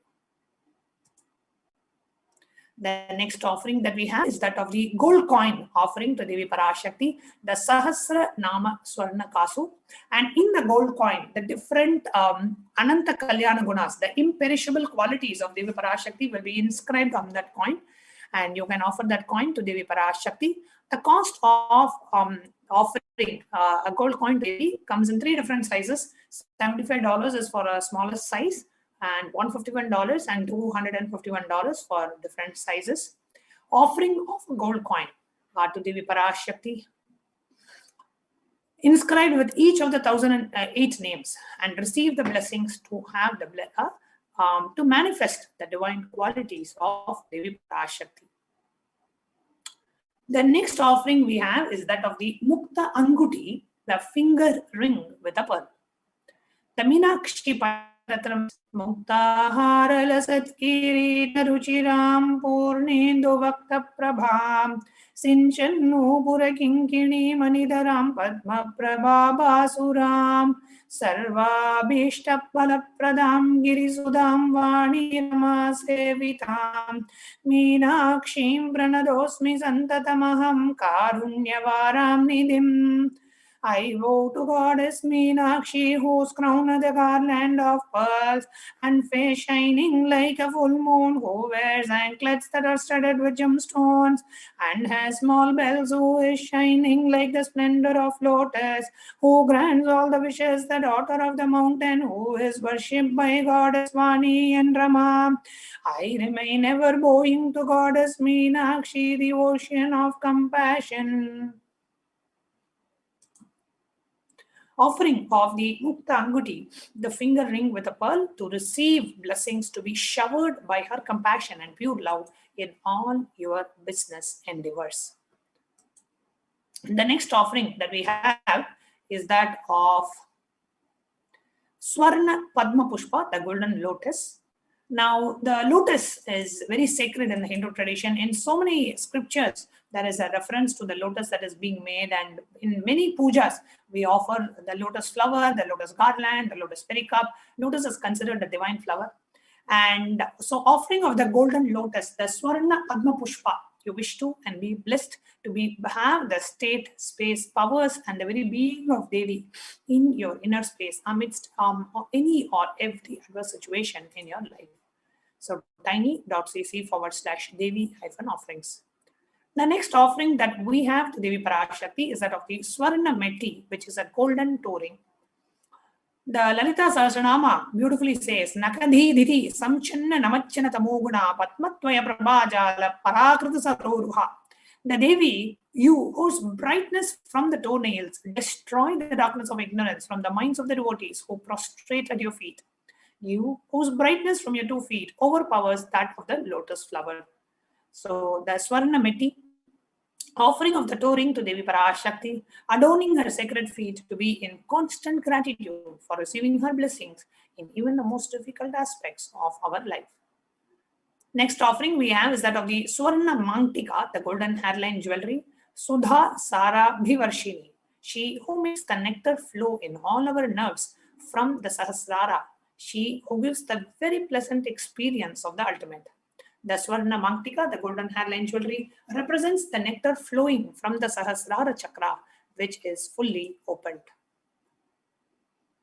The offering of the Swarna Meti, the golden touring, is $750, and offer the Swarna Meti, adorning her sacred feet, to be in the space of deep gratitude for receiving her blessings in even the most difficult aspects of our life.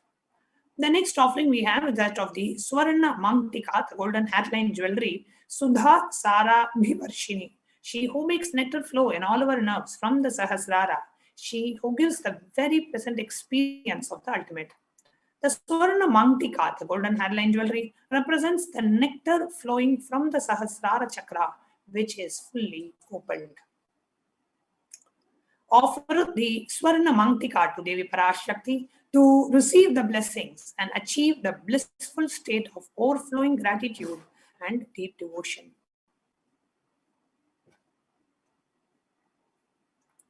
And to be in the space of complete completion. The next offering that we have is that of the Pratyaksha Pada Puja. The most sacred form of worship is the worship of the feet of the Guru. That is the culmination. Any puja that you do, any prayer that you do, any deity you worship, at the end of the day, you'll have to come, all of them direct you to the feet of the Guru. So Paramashiva himself in the Guru Gita says that Dhyana Moolam Gurur Murti, Puja Moolam Guru Padam. The source of all the worship is worshipping the feet of the Guru. So let us all offer our gratitude at the divine lotus feet of our beloved Swamiji. We have the Guru Purnima coming up on the 24th of July. That is that day every disciple, no matter what, every disciple has to offer the Pratyaksha Pada Puja at the divine lotus feet of our beloved Swamiji. So offering of the Pratyaksha Pada Puja blesses the Yajman with all the auspiciousness and blessings of the Supreme Pontiff of Hinduism, Jagat Guru Mahasannidhanam, His Divine Holiness, Bhagavan Nithyananda Paramashiva. So offering of the Pratyaksha Pada Puja is $1,008. And we also have the Vastra Seva, which is also offered during the Pratyaksha Pada Puja. So Vastra Seva is offering of the cloth to Devi Parashakti, the divine cloth to Devi Parashakti. And the ritual that you will be performing is the Pratyaksha Pada Puja ritual. And in the Pratyaksha Pada Puja ritual, the Vastram offering will also be done. So it is $1,008. Go to tiny.cc/Devi-offerings.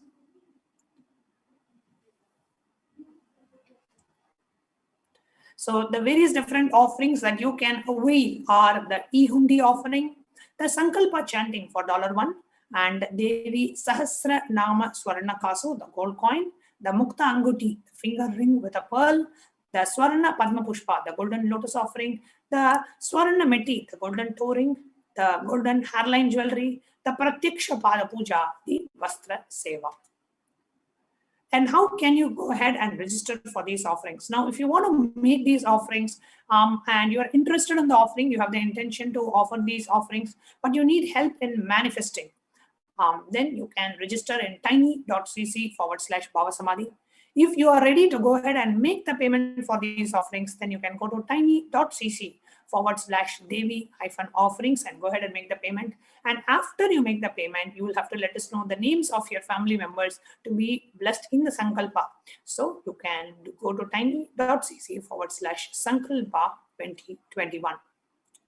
So now I'll give you a few minutes for you to go ahead and register yourself while we take you through a walkthrough of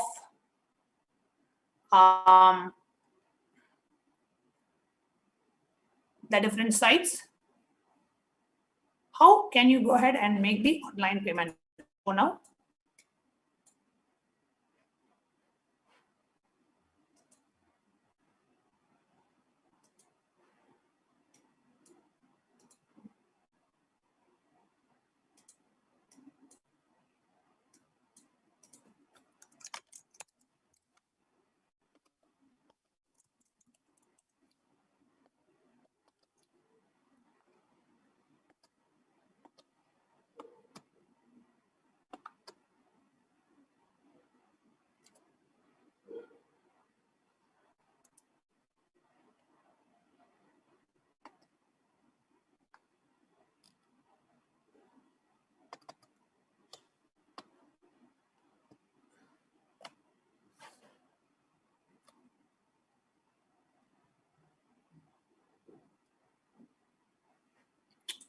Okay, so if you go to tiny.cc/Devi-offerings, you will come to this particular site. Here you can choose any of the offering that you would like to make. So let's say we take the Devi Sahasra Nama Swarna Kasu, $75. You click on Add to Cart. And when you click on Add to Cart, it takes you to the next page. And in the next page, you can click on Proceed to Checkout. Just check what you want to offer and click on Proceed to Checkout. And when you click on Proceed to Checkout, it asks you to enter your billing details, your card details, enter all of that. Click on I have read and agree to the terms and conditions and click on Process Order.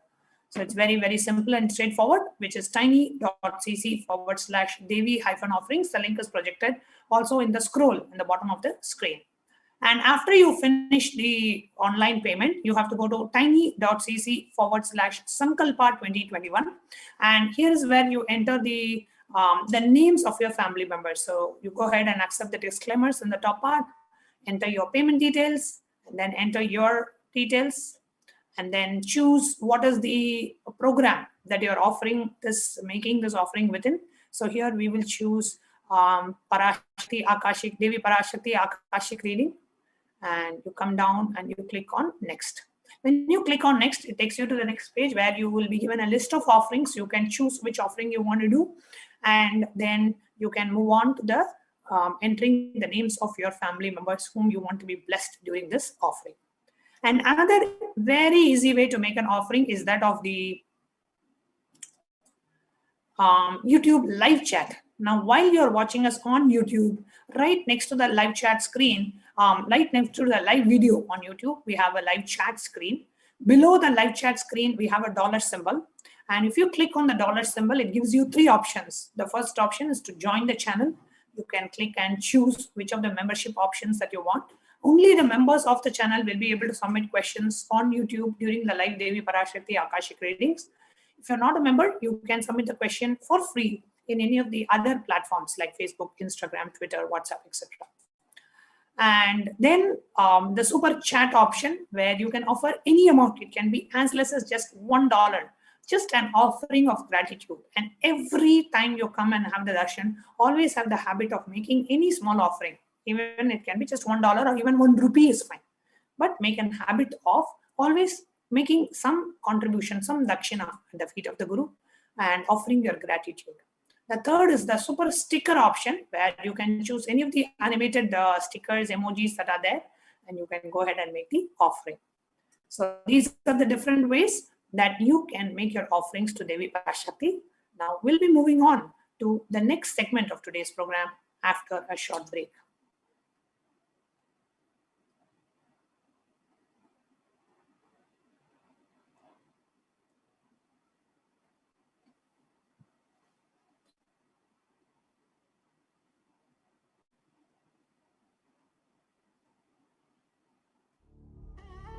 What I mean by the word e-Kailasa, listen intensely.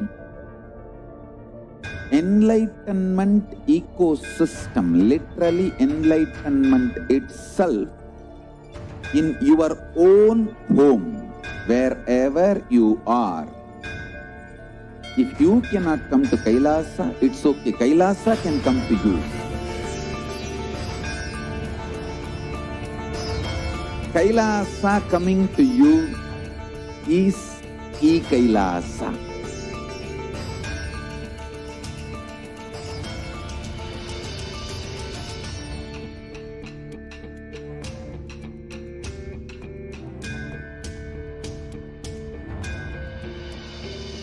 I will revive Hinduism.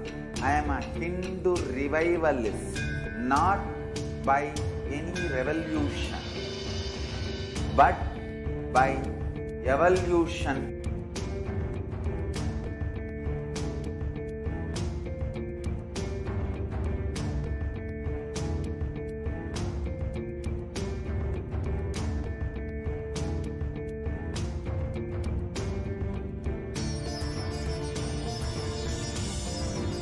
And setting model communities.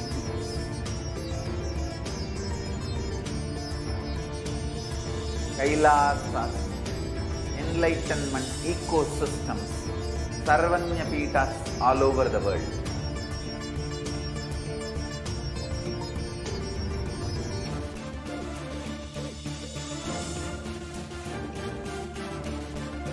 All powerful cognition, knowledge, only when you live, power manifestation and possibilities manifestation happens.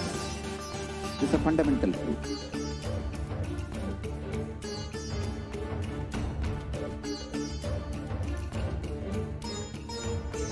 Hinduism cannot live exclusively as one sampradaya. No.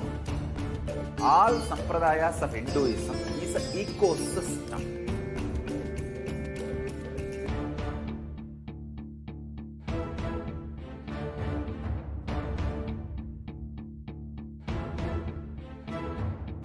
So don't keep quiet thinking that if one sampradaya is attacked, only that sampradaya is going to be affected. All of us are ecosystem.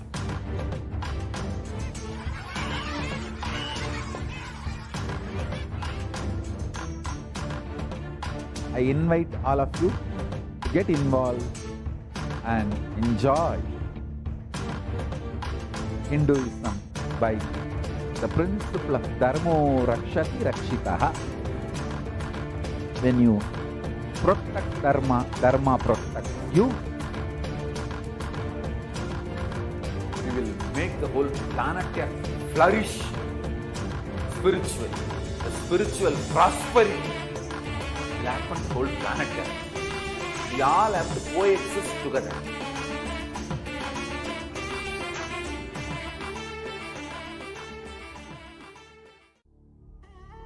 What I mean by the word e-Kailasa, listen intensely.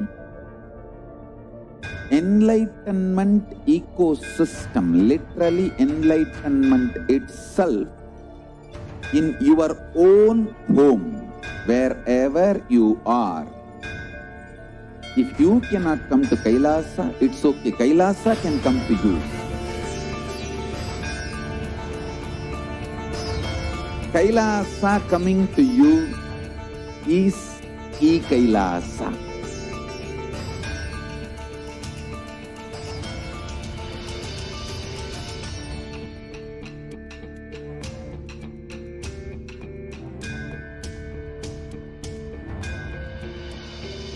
I will revive Hinduism. I am a Hindu revivalist, not by any revolution, but by evolution.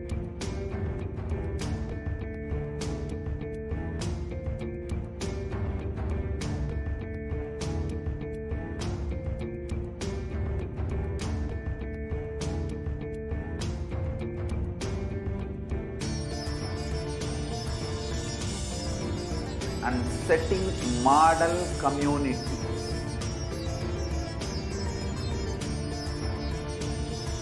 Kailasas, enlightenment ecosystems, Sarvanya Pitas all over the world.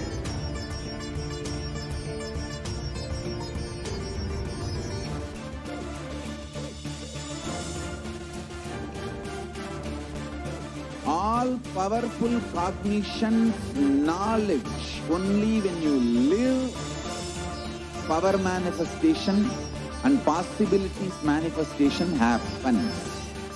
It's a fundamental truth.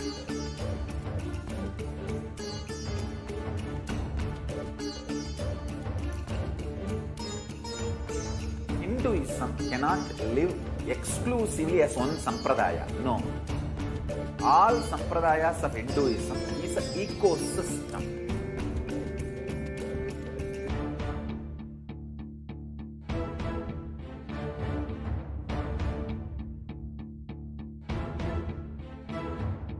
So don't keep quiet thinking that if one sampradaya is attacked, only that sampradaya is going to be affected. All of us are ecosystem.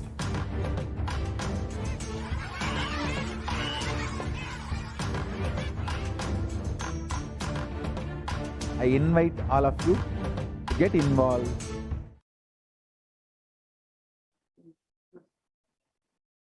Nithyananda. And now we will go into Kailasa's de facto spiritual embassies readiness for COVID care protection centers. One can see here, one needs to really understand the statistics in the world today, what the world is going through, to really internalize and appreciate what the Supreme Pontiff of Hinduism is exhorting every one of us to do, what Devi Parashakti is imploring each and every one of us to do. Save your life till the end of the year. That is the only priority. This is the singular ordainment of Devi and Bhagwan. Why so? One can see here the status of the world today. This graph is from kff.org, which is publishing the statistics of how younger adults are more likely to report symptoms of anxiety or depressive disorder or both during this COVID-19 pandemic. You see here the ages 18 to 24, 56% of the youth facing either anxiety or depressive disorder. The ages 25 to 49, about 50%. So practically the entire below 50 generation, more than 50% impacted.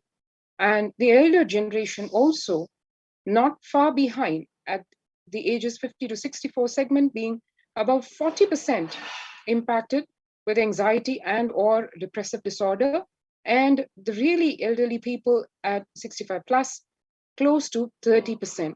So the entire population of the world impacted over 30% at least, right up to going almost up to 60% with very serious concerns like anxiety and or depressive disorder.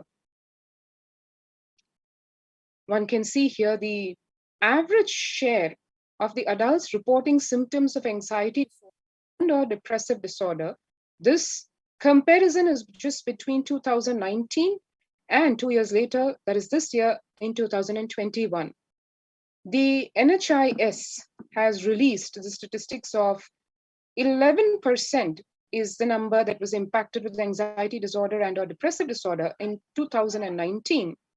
And this data is also supported by the 2 years later data, which is the US Census Bureau Household Pulse Survey, which shows that in 2021, a whopping 41% people, 4 times the number of people of 2019 being impacted by anxiety and or depressive disorder.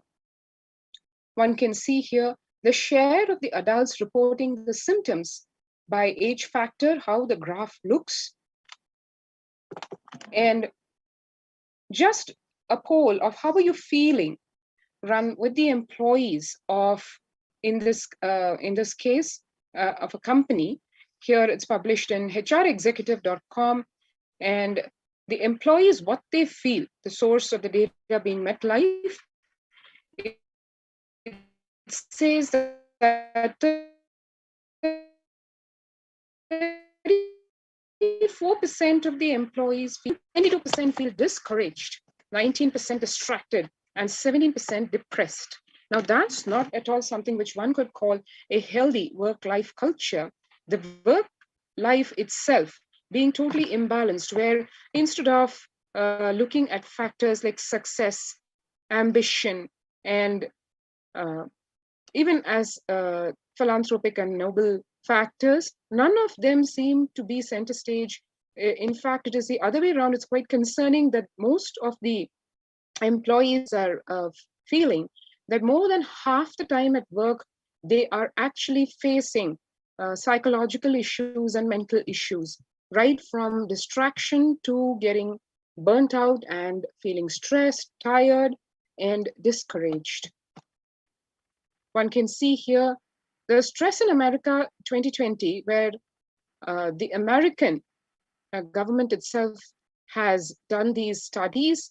The American Psychological Association has actually released this data that nearly 8 in 10, to be more precise, 78% say the coronavirus pandemic is a significant source of stress in their life.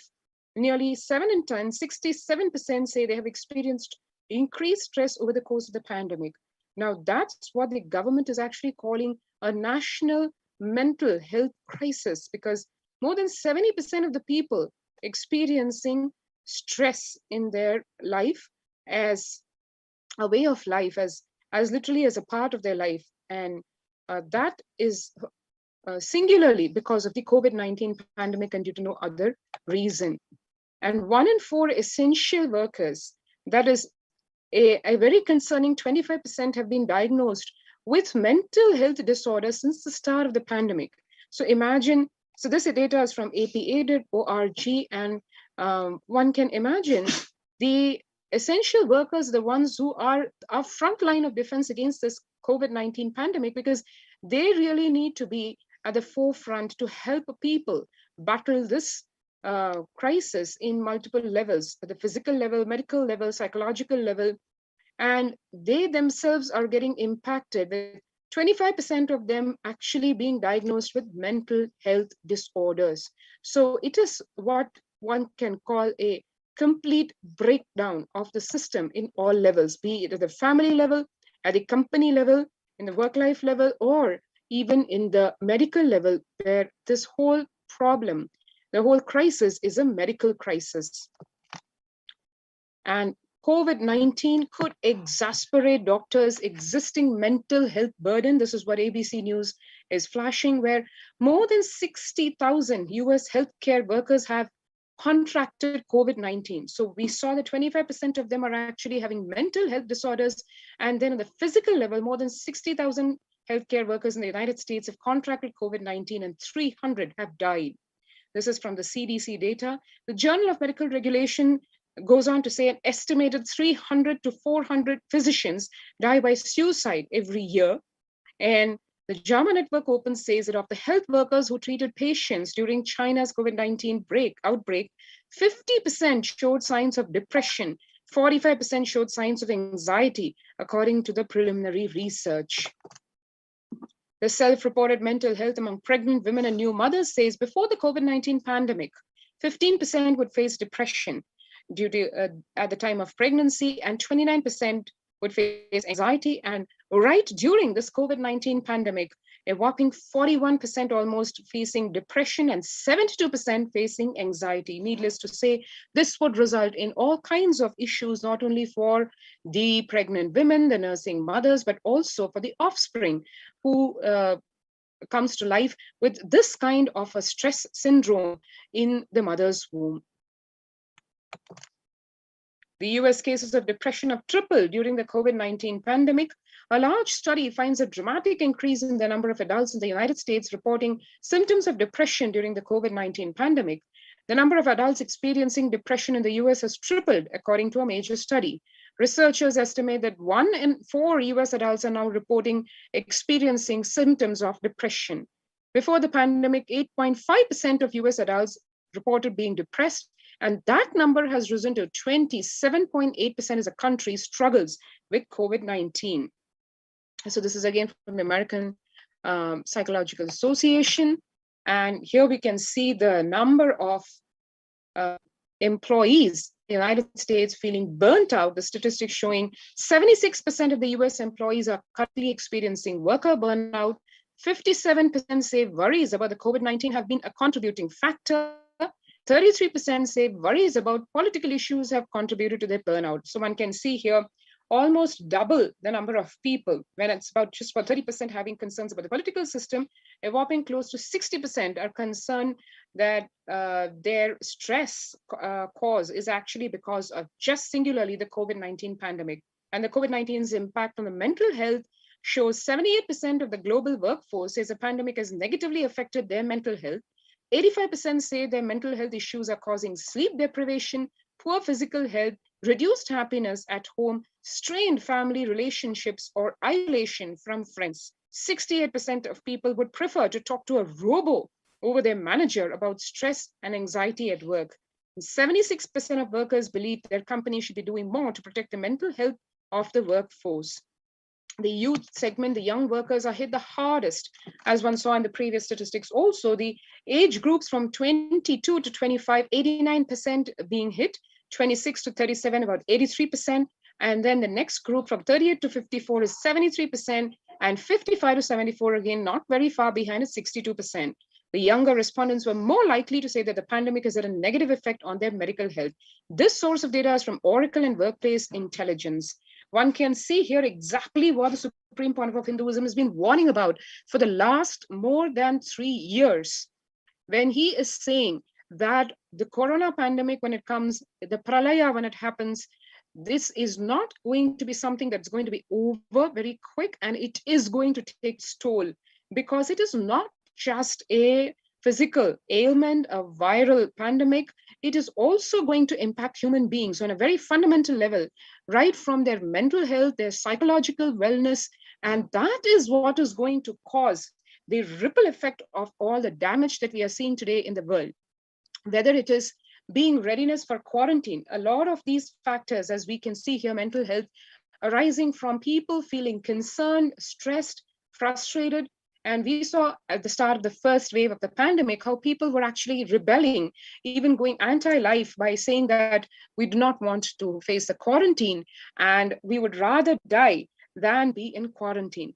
Now, only Kailasa and the Supreme Pontiff of Hinduism have solutions for all these problems which the world has been facing, and no medical fraternity, no government has a solution to. Number one, how to save oneself physically from this COVID-19 pandemic. And second, how to save oneself from the mental health breakdown that one faces and the whole world is facing to such a large extent, to the numbers of practically over 50% of the entire population being impacted by these very mental issues and psychological problems. The solution, as the Supreme Pontiff of Hinduism and Devi Parashakti reveal, be a part of the enlightenment spiritual ecosystems, the de facto spiritual embassies, specifically in India, because the Pirami Bhojanam or the hell has already landed here. These de facto spiritual embassies of Kailasa would provide protection on multiple levels because it's a multi-layer quarantine facility being enabled and provided to one and all. And secondly, because of the huge spaces in the de facto spiritual embassies, one does not feel the frustration and the claustrophobic feeling, which otherwise a quarantine facility leads one to face the further brunt of the repercussions of the side effects of the claustrophobic feeling. Needless to say, the mind already being impacted and stressed and worried about and depressed about the physical onslaught of the COVID-19 pandemic. So the only solution, as one can see right from all these statistics and the data, why the multi-layer quarantine facility and why Kailasas in India are mandatory for one to not only save one's life, but also to practically retain one's sanity, and not just that, but actually experience, even in this time of a global pandemic and a crisis, the opportunity to experience the quantum leap to super consciousness, which is what the Supreme Pontiff of Hinduism is leading humanity into. So having said this, we'll go right into what the Supreme Pontiff of Hinduism has been doing to prepare the world, not only how to tide over this global pandemic, but also to push humanity into the quantum leap into super consciousness. So what all he has been doing right from the most auspicious happening of his on planet Earth, we will see in just a few minutes after a short break.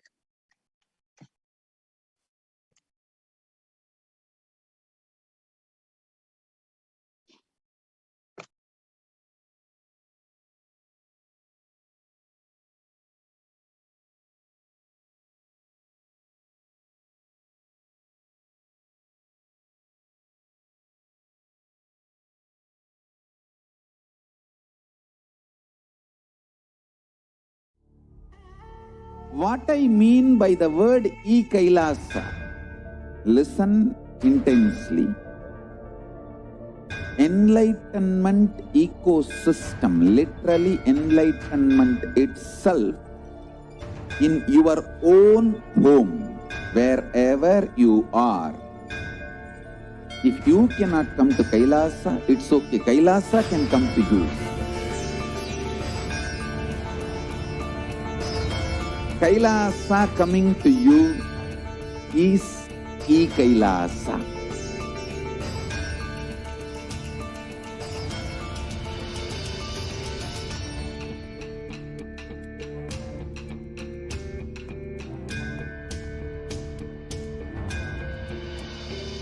I will revive Hinduism. I am a Hindu revivalist, not by any revolution, but by evolution.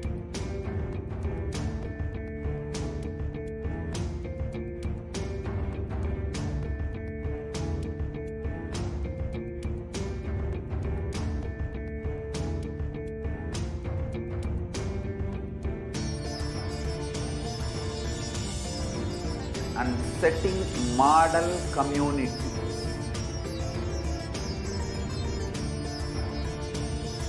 Kailasas, enlightenment ecosystems, Sarvanya Peethas all over the world.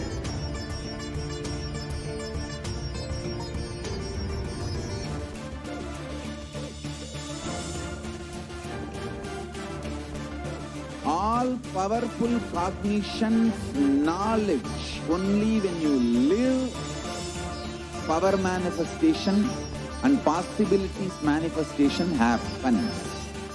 It's a fundamental truth.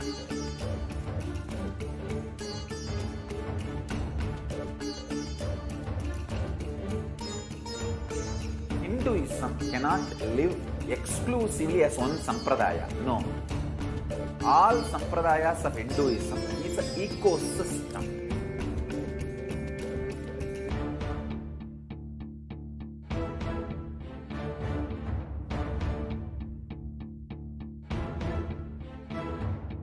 So don't keep quiet thinking that if one sampradaya is attacked, only that sampradaya is going to be affected.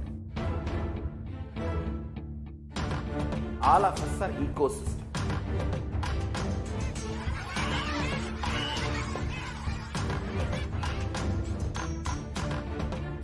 I invite all of you to get involved and enjoy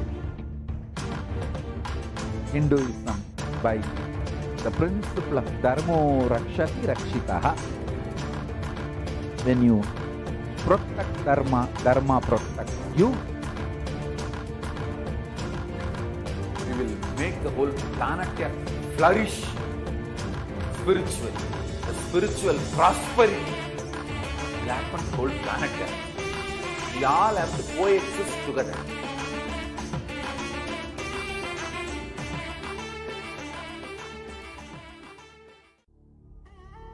What I mean by the word e-Kailasa, listen intensely. Enlightenment ecosystem, literally enlightenment itself, in your own home, wherever you are. If you cannot come to Kailasa, it's okay. Kailasa can come to you. Kailasa coming to you is e-Kailasa.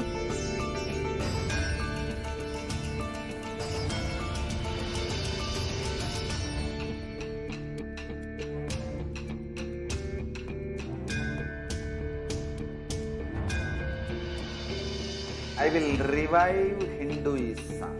I am a Hindu revivalist, not by any revolution, but by evolution.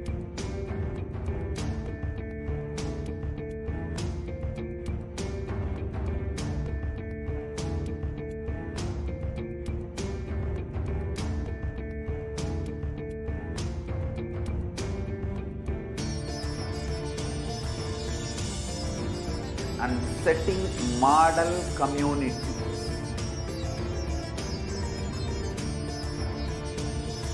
Kailasas, enlightenment ecosystems, Sarvanya Peethas all over the world.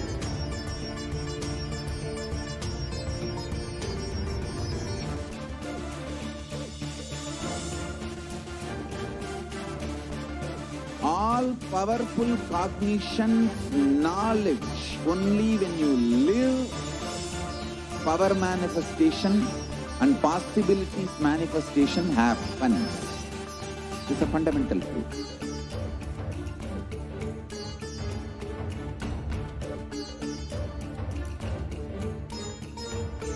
Hinduism cannot live exclusively as one sampradaya. No. All sampradayas of Hinduism is an ecosystem.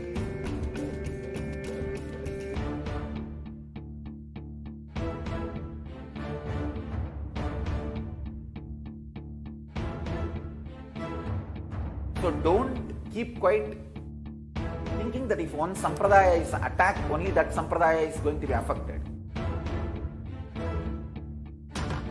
All of us are ecosystems.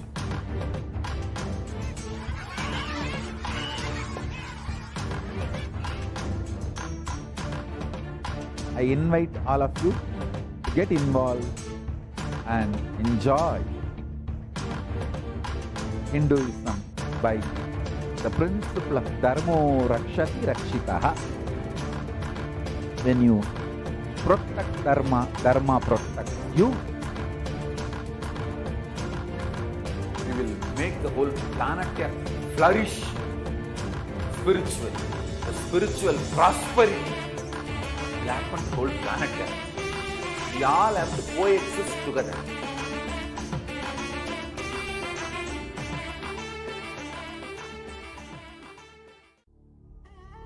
What I mean by the word e-Kailasa, listen intensely.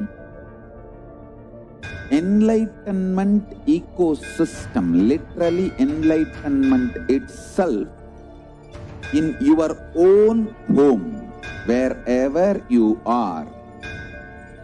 If you cannot come to Kailasa, it's okay. Kailasa can come to you. Kailasa coming to you is e-Kailasa.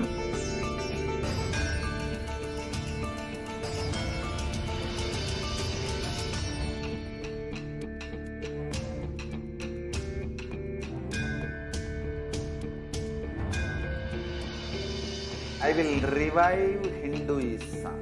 I am a Hindu revivalist, not by any revolution, but by evolution.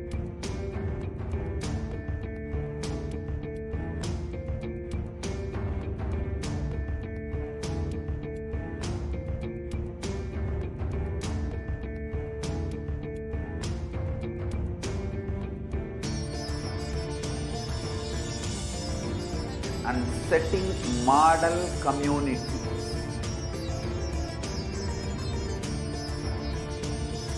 Kailasas, enlightenment ecosystems, Sarvanya Pitas all over the world.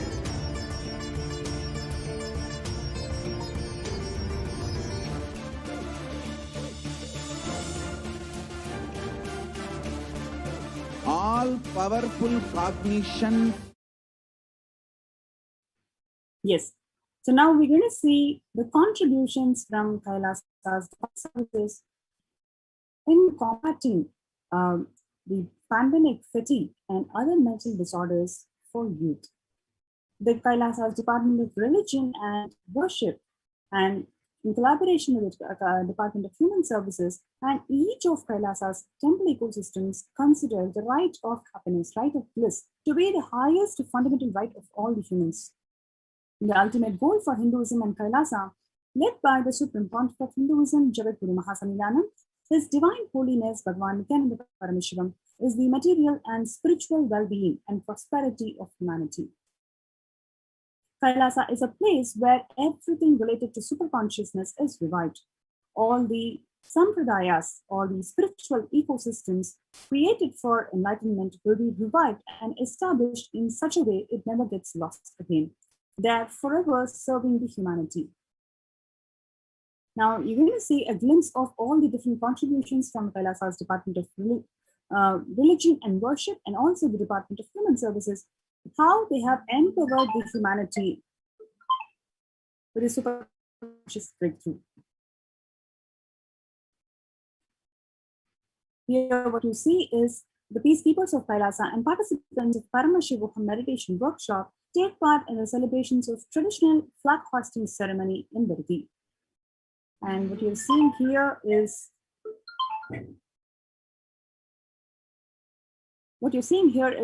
the Supreme Pontiff of Hinduism conducting the Nithyananda Purana Convention Program and Meditation Workshop in 2006. And on the same year, 2006, the Supreme Pontiff of Hinduism conducting the Nithyananda Purana Convention Program in St. Peter's Engineering College in Chennai.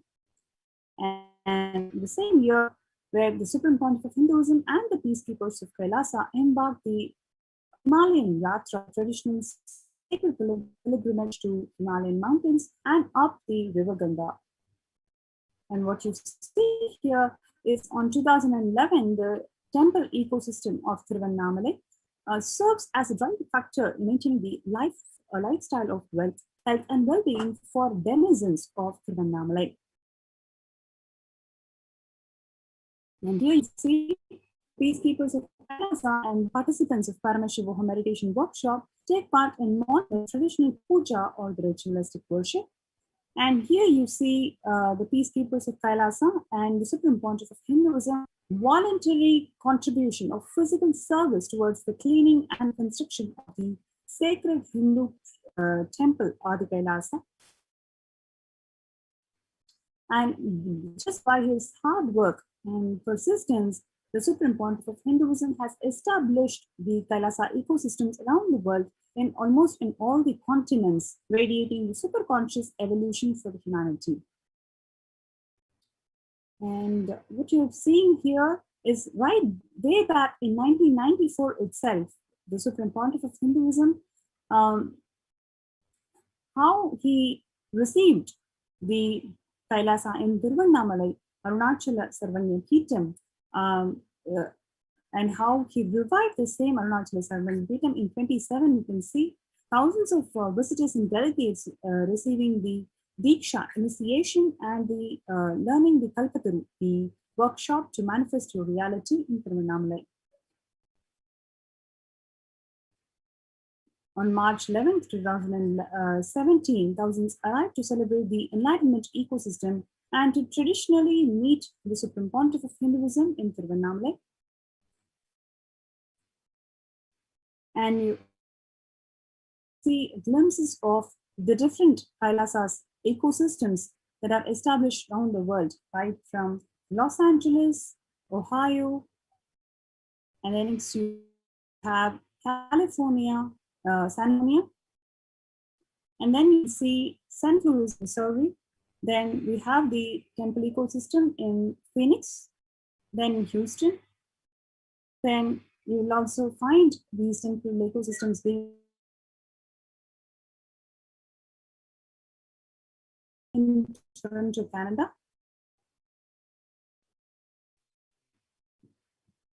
And now we're going to see these temple ecosystems play a central role in ensuring the pandemic fatigue is in combating the pandemic fatigue as youth.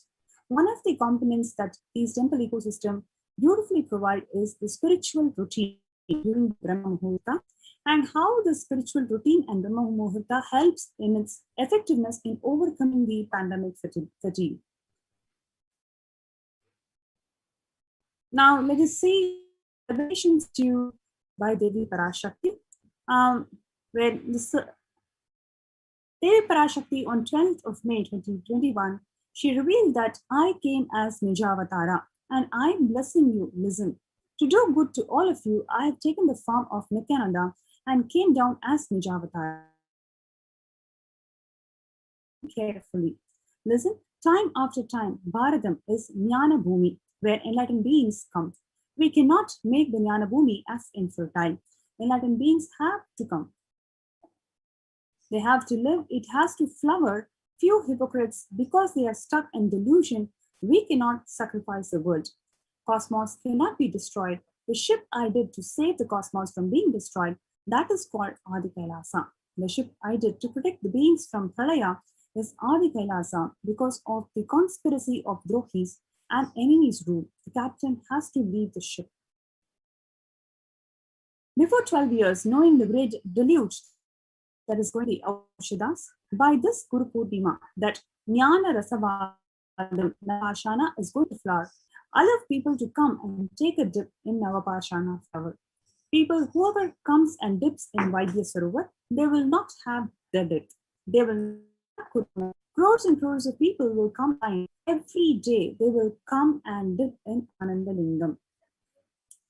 Listen well to my words. For India, I made the ship as protection. The Nithyananda Navapashana Lingam to Vaidya Sarovar.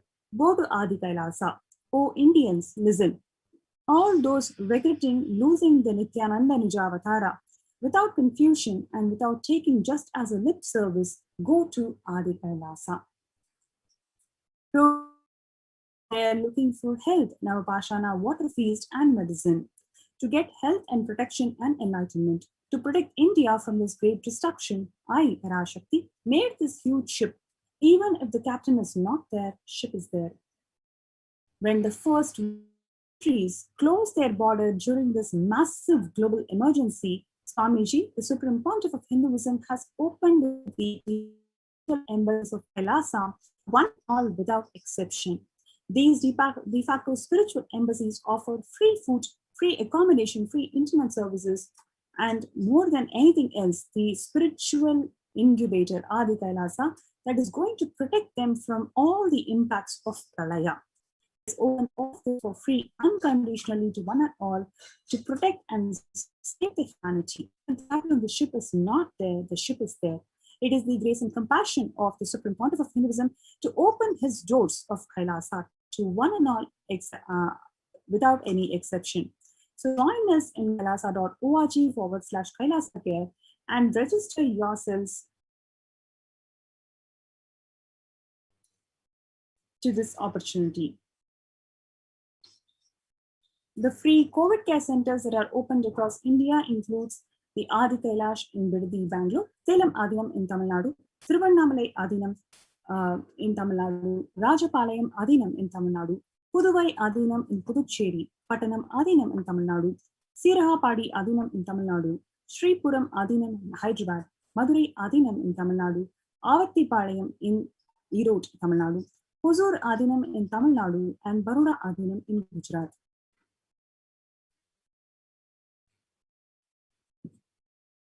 Multiple free COVID care centers are opened across India that offers the various social services, spiritual services, and more than anything else, a cosmic revelations of Devi Parashakti, how she prepares the humanity to combat the Pralaya. And the number of social services that are offered during the COVID in the factor spiritual embassies include number one, medical care, that includes allopathy services, Ayurveda and Siddha medicine. Number two, infrastructure to accommodate thousands. Then accommodation for multi-layered quarantine facilities and emergency ambulance, which is IC1, personal protective medical equipment, food security management through food banks, and then we have organic farming. So you have the opportunity for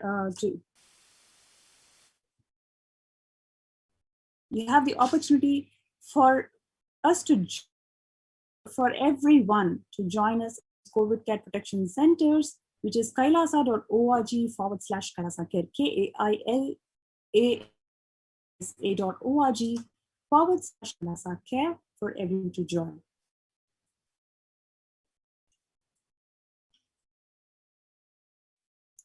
Let's take a few minutes to join.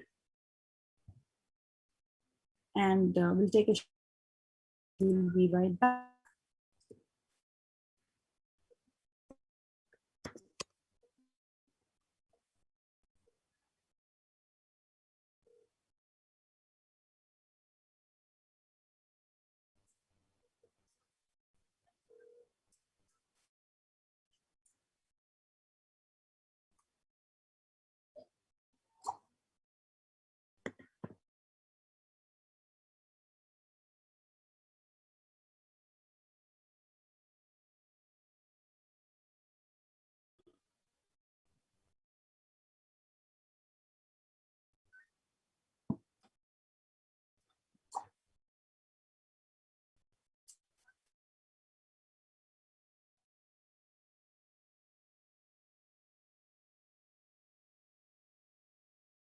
Listen intensely. Life, consciousness in you does not end while your body drops dead. It moves from different universes, vertical time zones, lives in different time zones as per its free will, knowledge, desire, but ultimately to get enlightened, complete liberation, Paramashiva Padam, your soul has to come back to this karma bhumi, the Bhumandala.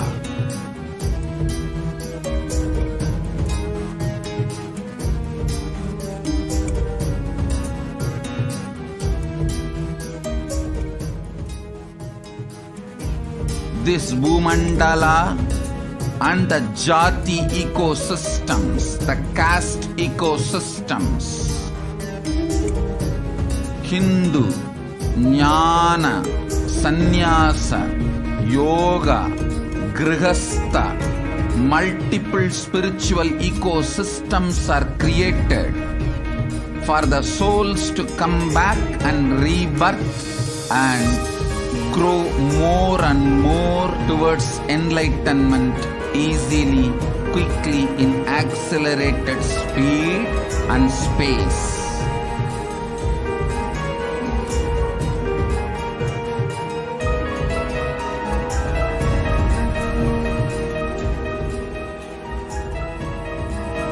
Understand the secret of Sayujya Mukti. Your Kundalini Shakti experiences the bondage inside your body due to compulsive sexual appetite. All the male bodies building intense yogic body through yoga and pranayama, building the mind of Tyaga-centric, will heal your compulsive sexual appetite and make you reach Sayujya. All female bodies, love-centered care, serving every being, will liberate you from the compulsive sexual appetite and make your Kundalini reach Sahasrara, which is Kailasa, Parama Shivapada, Sayujya.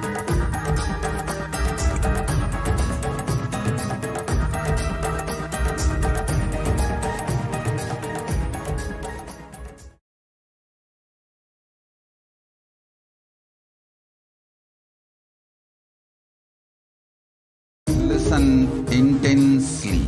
Life, consciousness in you does not end while your body drops dead.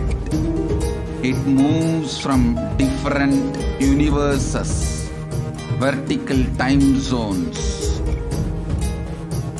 lives in different time zones as per its free will, knowledge, desire, but ultimately to get enlightened, complete liberation, Paramashiva Padam, your soul has to come back to this karma bhumi, the Bhumandala.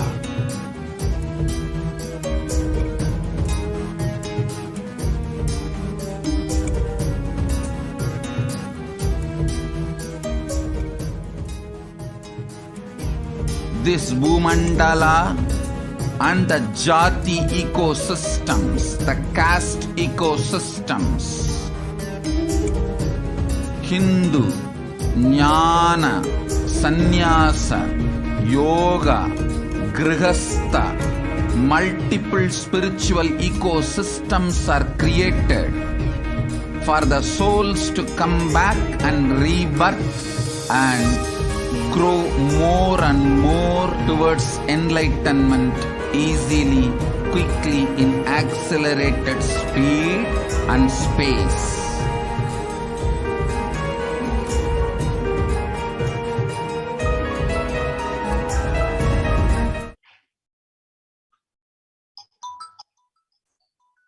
Next, we have the spiritual routine that is being practiced in this COVID care protection centers and how this spiritual routine protects you from pralaya.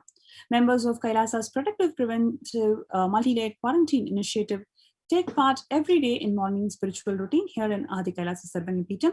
The morning spiritual routine consists of Nithyananda Yoga, Panchakriya, Nithyananda Pratyakshapada Puja, Kashayam, which is a herbal drink in the morning, followed by the Nitya Satsang. Tune your biological clock to the spiritual practices because the chemistry you enjoy really matters. That decides the kind of plane of the universe, the dimension of universe you're going to experience, Kailasa or Pathala, Swarga or Naraga. Morning spiritual routine is the direct path to Kailasa. So in Kailasa COVID care protection centers, this morning spiritual routine is inspired to all the participants for them to directly achieve the path of Kailasa. And why this morning spiritual routine happens in Brahma Muhurta? What is Brahma Muhurta? Brahma Muhurta is a period of 2 Muhurtas, time unit of 48 minutes, or about 1.5 hours before dawn. Time for spiritual practices like prayer and meditation. According to Ayurveda, the time between 4:24 a.m. and 5:11 a.m. is known as the Brahma Muhurta. The very first written verse in any Ayurvedic textbook always explains about the daily regimen that has to be followed for health and well-being and to also experience longevity in your life.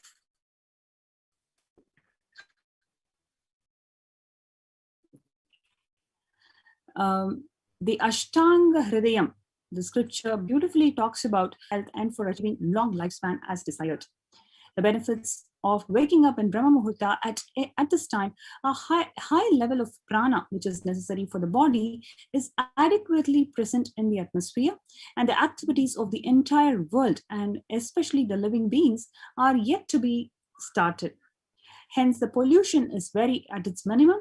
The cheerful atmosphere has a considerable effect on the mind and body, especially when the world is fighting with the issues of restoring the immunity once you're exposed to COVID prone air in the outside world.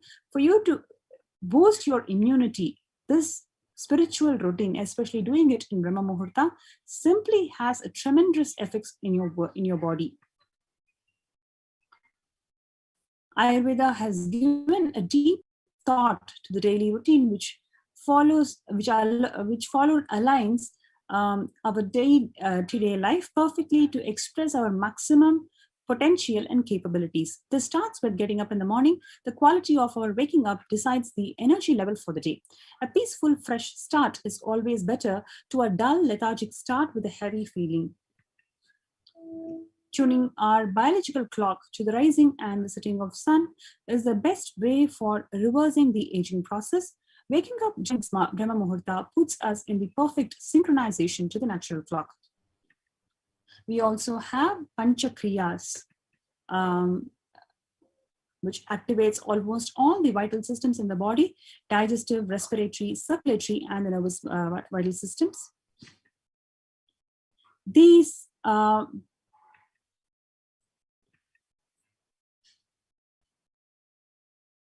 spiritual routine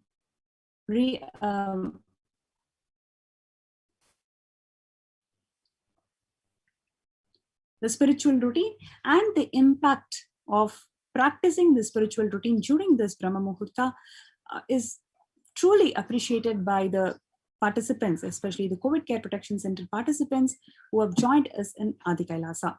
So we have many more exciting updates from the COVID Care Protection Centers of Adi Kailasa. So we welcome each and every viewer to avail this opportunity during this pralaya. It is so important to protect yourself and your loved ones. So we welcome every viewer to register yourself in kailasa.org/Kailasa Care for you to join us in these COVID Care Protection Centers. Thank you one and all for watching this segment. And next we're going to have the Power Manifestation segment. Before we join in the Power Manifestation segment, please stay tuned and we'll be right back.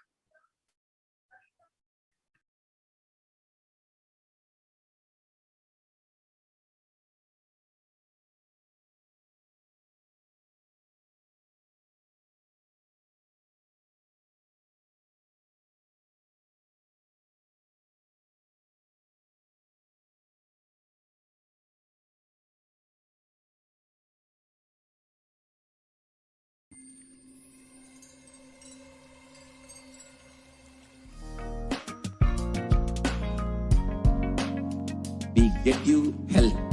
We get you ability to build beautiful relationships in your life. We get you direct spiritual support, and we make sure you become wealthy.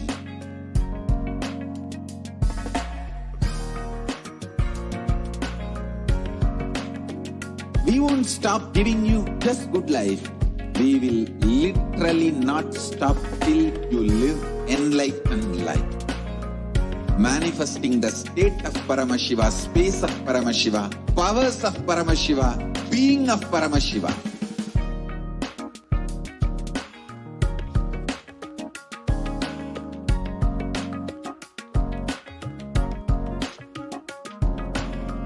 Whole world should become e-Kailashians. I want the whole world to know Hindus have something great to contribute to the world.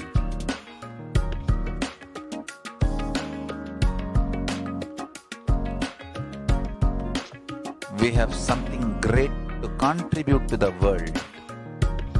Let us do that.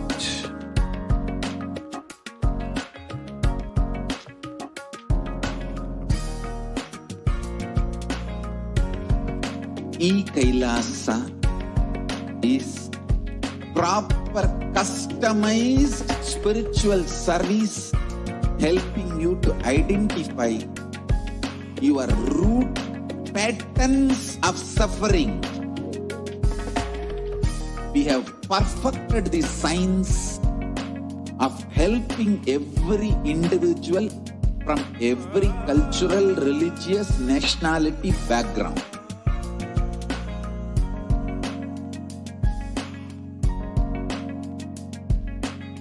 You will have lowest reactionary assumptions, highest awakened response, alive response for life continuously.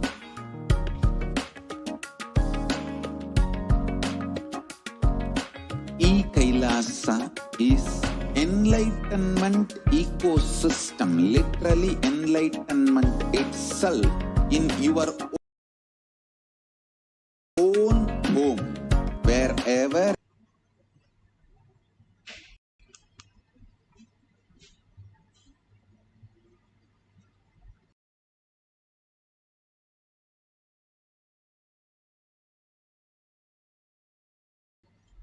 system, literally.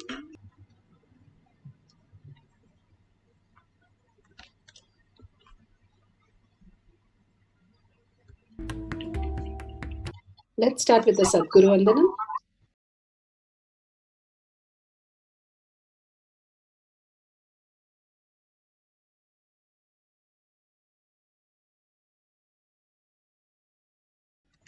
Nityam Vimalamachalam Sarvadi Sakshibhutam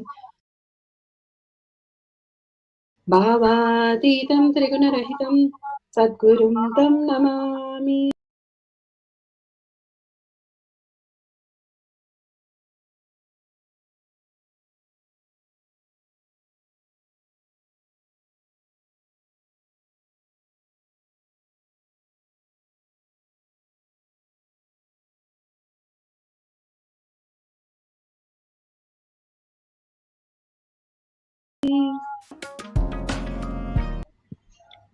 What is spa manifestation? Let's hear from Bhagwan himself explaining what is spa manifestation. All the 25 states of consciousness, when they happen in you, due to your chemicals and hormones ups and downs, it is powerlessness. When it happens in you, out of your free will and consciousness, it is powerfulness. That's all. When you fall into sleep, it is powerlessness. When you enter into sleep, it is powerfulness. When you fall into dream, it is powerlessness. When you decide to dream, it is powerfulness. So I have added the ultimate powerfulness, Turiyatita, in your whole being and doing. Manifest all the powers. Understand, power manifestation is nothing but cognitive shift. It is not work. It is cognitive shift. Understand? It is just cognitive shift. It's not work. Work is a 4-letter word. Power manifestation is cognitive shift, playing with life, playing with being alive. Static matter, dynamic activity, strategic existence, all these three has no boundary. You are one with it. You are alive in everything. Everything listens to you. Everything decides as you want. Power manifestation is cognitive shift, raising your frequency, not work. Beautifully, Bhagwan explained what is power manifestation is raising your frequency to the conscious space. Now, Bhagwan gives science of power manifestation. Science of power manifestation, it is a science because each one of you can manifest and it is repeatable. It is authentic, time-tested and scientific and foolproof. The pramanas, the evidences, always we start with the evidences that a human can experience the superconscious breakthrough. And each of the powers, how the evidences have clearly given for us to understand that we can manifest the powers of Paramashiva following these beautiful steps. Shastra Pramana, the evidences from the Shastras, the scriptural references for each of the powers. Eternal, unchangeable truth revealed in the source scriptures, the Vedas and the Agamas. The Apta Pramana. The Apta Pramana are the experience of the Rishis, Munis, Ganas, Nayanamas, Alvars, Siddhas, so many of them. All of them are authority of Hinduism, manifesting all the powers of Paramashiva, which is scientific and foolproof. Atma Pramana, Bhagavan himself, account of His Divine Holiness, Bhagavan Nithyananda Paramashivam, this millennium's avatar's personal experience of power manifestation. Bhagavan himself played the Leela, each of the Leela, to make us understand a human can experience the superconscious breakthrough. And it is very simple for each one of us to have these experiences and more start living as superconscious being, conscious being. Shakshi Pramana, the Pramana, evidences of the experience of millions of disciple devotees, followers like all of us who have experienced the power, all the powers of Paramashiva and initiated by Bhagavan himself. Bhagavan has beautifully said, whoever comes to the Kailash Kotiyar manifesting power group simply will manifest all my powers and simply I will manifest through them. Bhagavan's blessing. And Pratyaksha Pramana, measuring the effect of being in the enlightened state. Again and again, Bhagavan clearly shows that whoever experience these powers, these are Shakti because they go into the thoughtless space and connect to Paramashiva, experience the oneness with consciousness, manifest as reality. Bhagavan has beautifully given this as a science for all of us to understand how we can have a breakthrough. Let's go to the Shastra Pramana.